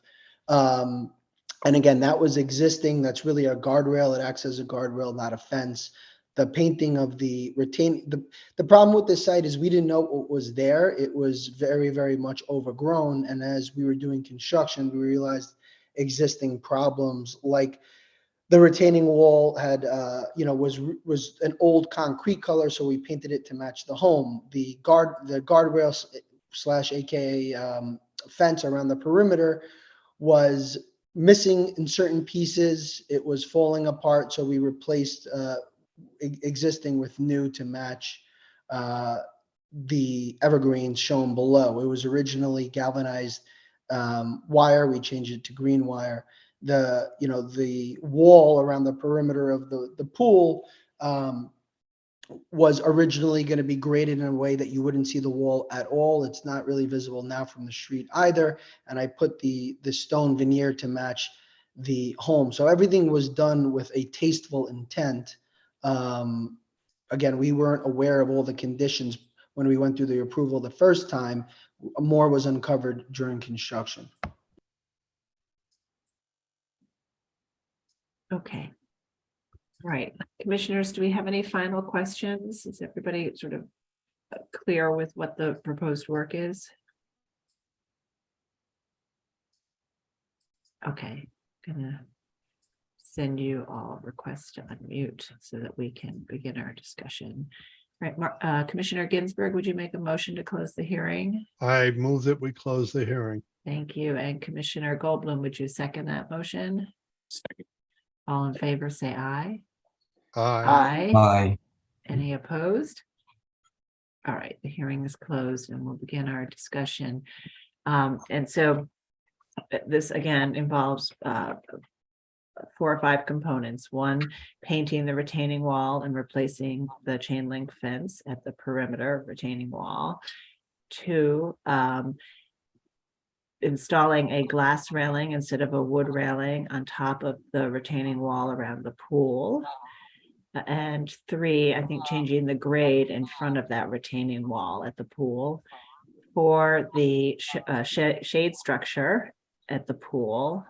And 5, the wood fence, which is on the other side of the building from this view, that matches the fence that we approved on the opposite side of the house. So those are the 5 components, mostly related to site work, and the applicants have explained that site conditions were different than they expected once they began work. So we'll begin our discussion. Commissioner Jefferson, would you like to start this one? Sure. Okay, let's start with the exterior fence. The color of the fence is just wrong. It's just, I can see the owner, let's paint it gray to match the house, but the fence itself becomes, the proportion of it and the color becomes very dominant. So if it was another color for the fence, that would make it subordinate. Right now it's a strong an image as the house, and it should not be. The house should be the most powerful image. In terms of the glass guardrail, it's not, it doesn't work in this context. It's not appropriate for this context, although I think it could work. But the visibility of it from this view makes it difficult to approve because of the context. Yes. Landscaping adjacent to the retaining wall. The landscaping of the retaining wall is fine. I think over time it will grow up and cover it all up as was before.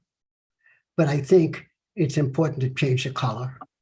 Okay. And what's the other one? Oh, the shade structure. Shade structure. I don't know what to make of that. That should not be there. And if it had come to LPC before, would we have approved it? That's the question.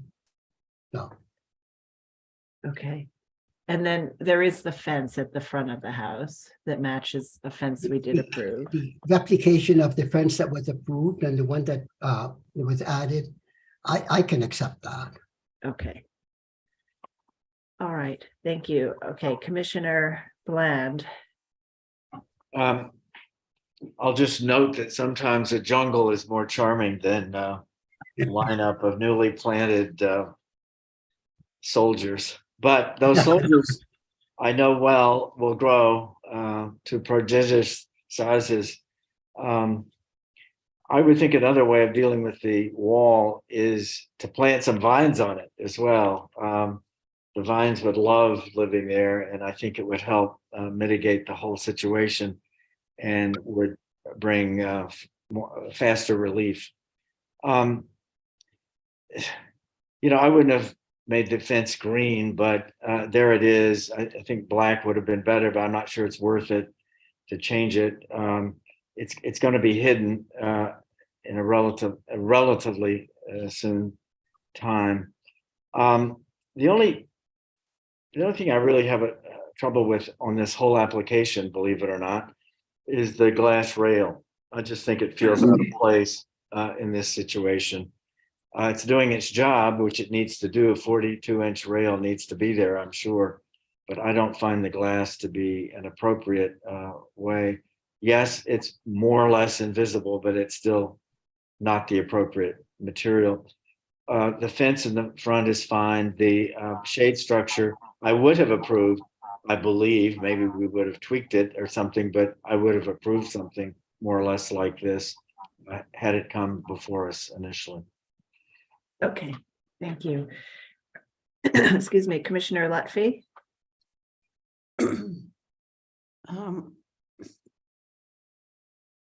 Okay. I think everything's kind of been covered. Let me just make sure. I'm fine with the shade structure. I do think that the glass guardrail needs to change. It sounds like wood isn't going to work according with DOB, if I heard that correctly. So I would look for something to do something else. I'm in terms of I do think it would be nicer to not have this front wall be dark gray. I think these evergreens do grow quickly, but I would recommend a lighter. So it's not tying into the house. It just makes the whole feel a lot heavier. I'm okay with that wood fence, the addition, the second one. Yep. And did I get everything? I think so. Yeah. Yeah, okay. Okay. And sorry, Commissioner Chen.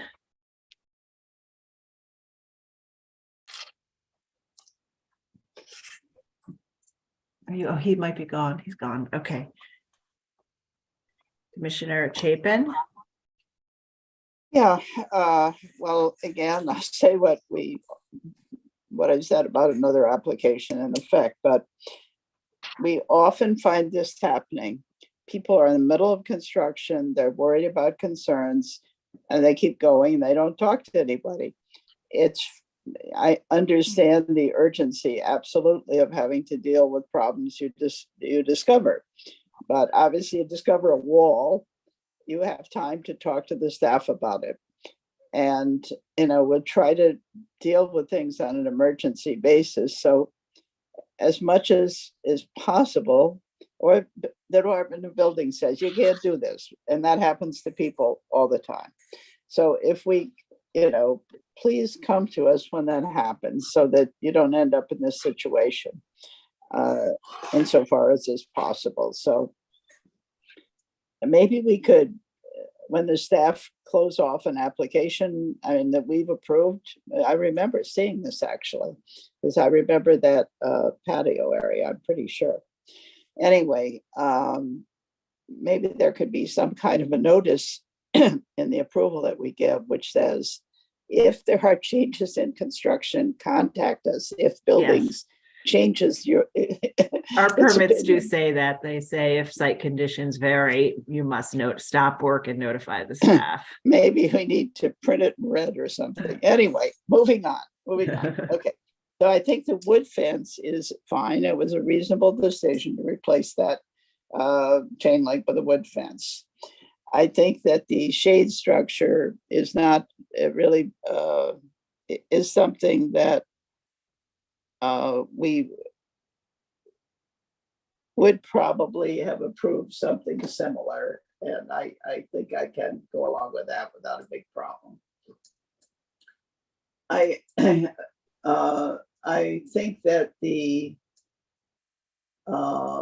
even though it is rather prominent, but you know, I think I could have approved it to begin with. And the that glass wall is an issue. People have talked about it. I think possibly chain link could be used instead. They can't use wood. And maybe, anyway, so that I think is an issue. The principal issue really is the retaining wall, which is very prominent. They're trying to disguise it, which I appreciate, but it's not working. Maybe it could have also been faced with stone, like the pool wall in the house bottom, you know, to tie it in or make it somewhat more. I don't know if that would work as not being recessive, but it's a possible approach that could have been used. Or maybe now a kind of a biscuit or earth color could be applied that hopefully would recede more than the gray as far as the color, just a paint job. So those are the suggestions I have about it. I hope I've covered everything. Okay, I think you did. Thank you. Commissioner Goldblum? Okay. Couple of things. I personally am okay with the gray retaining wall because I think it will be hidden very soon, but I think Diana's suggestion of the light brown color ties into the stone, ties into the front fence, which are all the same kind of tannish, brownish color.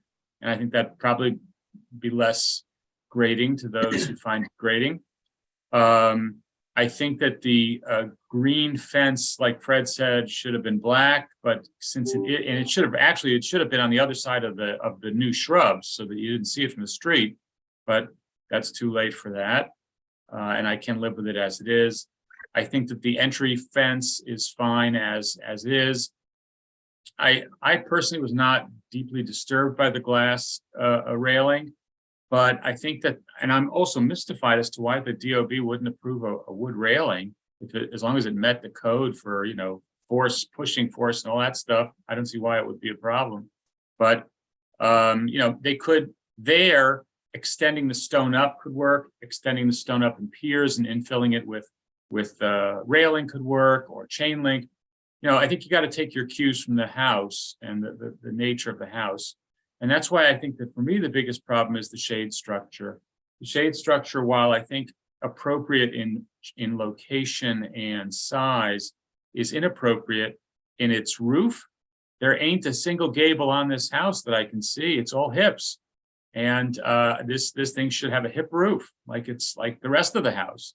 And the pitch should be, you know, probably similar to the house, or maybe a little bit flatter, but it looks a little bit mid-century modern to me. And the column spacing is also out of whack. You know, you've got a porch that's right there that shows you a proper column spacing. It should really recall and echo and seek to extend the existing porch. I think that covers it. Okay, great. So now we'll go to Commissioner Ginsburg. Thank you. So I think the wood fence at the front is fine. I think the gray wall, retaining wall would be better in the pan of the wood fence, has been suggested by others. I'm not particularly bothered by the glass guardrail, but I realize others are. I think I could live with the shade structure. The thing that really gets me is this rather large retaining wall in front of the pool, where I think the original idea, I realize there may have been problems, particularly at the edges, of us bringing the landscape up to it to minimize that wall, would have been is much preferable. And it would be good to see some regrading done to minimize the height of that wall. Okay, great. Thank you. Commissioner Chu? Okay.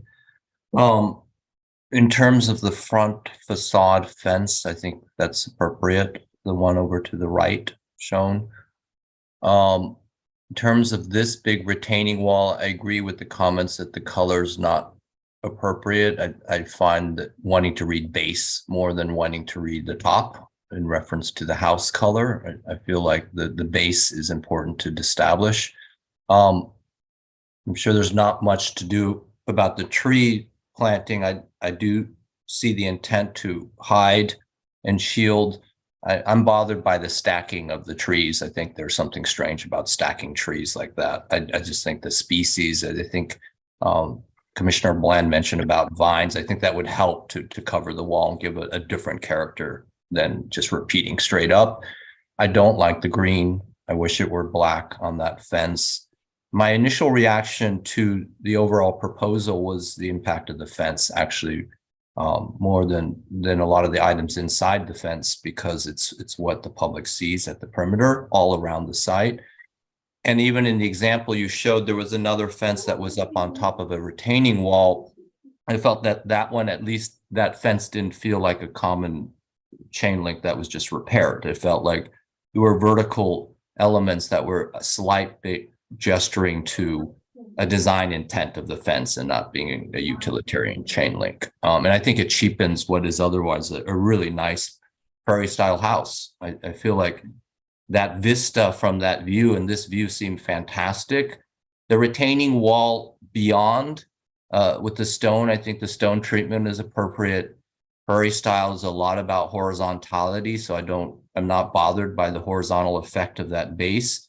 I agree that the wall seems very tall, but I think in your section you were showing it would always have been a grade at that height. So I'm hoping that the green grows up on that bottom portion of the wall. If you had come to propose this before, I think we would have said, at least from my perspective, the detail of the glass, it doesn't bother me as much as maybe some of the other commissioners, but I do wish that there was a thought in the section where the stone wall may have had come up a little higher. The glass could have been mounted on the back side of that slightly taller stone and give a step back, which would, to me, gesture a sense of the facade layers, which is what I'm reading here in this view, and not something directly on top of the stone wall, which will get dirty and you will start to see it after a while. The shade structure, I understand the practicality of it. I do feel that the style is actually not in keeping with the prairie style architecture. I think it was earlier mentioned by Commissioner Goldblum about the style, the hip versus the gable. I think that's a very good point. It was the first thing my eye went to, is that end in that decorative element, which I wouldn't expect to see in a prairie style roof. Yeah, did I hit all the points? I think so. Yes, you did. Okay, Angie, Commissioner Master. Okay, so I'm also okay with the fence in the front, since it matches the one that was previously approved. In terms of the retaining wall in the rear and the strong gray color, I think that perhaps we can soften the color. I think Commissioner Chapin had mentioned an earth tone, perhaps a beige, something to soften it, because I think even if the trees do grow in, you are going to see it in the background. So perhaps that's something we can do something about. The chain link fence with the green, after a while, you're not going to be able to see it. So I think I'm fine with that. The shade structure, I appreciate what Commissioner Goldblum said. However, it's already existing. So I think I'm okay with it, even if we may not have approved it that way initially. And then the glass, the glass wall, I would agree with the other commissioners that we would have to find a replacement for that. Okay. I think that's it. All right, great. So I want to thank you all for, there were, well, many components to this application, mostly around citing. And I want to thank you all for being so thoughtful and thinking about every aspect of it. I think where we are is we don't actually have a consensus on any one of these things. I think we have some good comments and good direction for some suggested changes that could help the overall citing conditions, and they range from changing the surface treatment on the retaining wall, addressing the grading at the other retaining wall, the thinking about the placement and or style of the glass railing, and thinking about the design of the shade structure in terms of its profile and massing. So I think that there's lots of different suggestions here, and some support for some aspects of it by some people, but suggestions by other people. So I think we'll ask applicants to take some time to think about this and come back with some proposed revisions in response to our comments today. And hopefully we can get to a point where we can address the conditions satisfactorily and in an appropriate way so that we can issue a permit for this work. So we will take no action today and hope that we hear back from you soon. And that concludes our public hearing and public meeting today. I want to thank everybody for their participation, and thank you, commissioners, as always, for your hard work. And we'll see you at our next hearing, which is, I believe, March 28th. So in 2 weeks.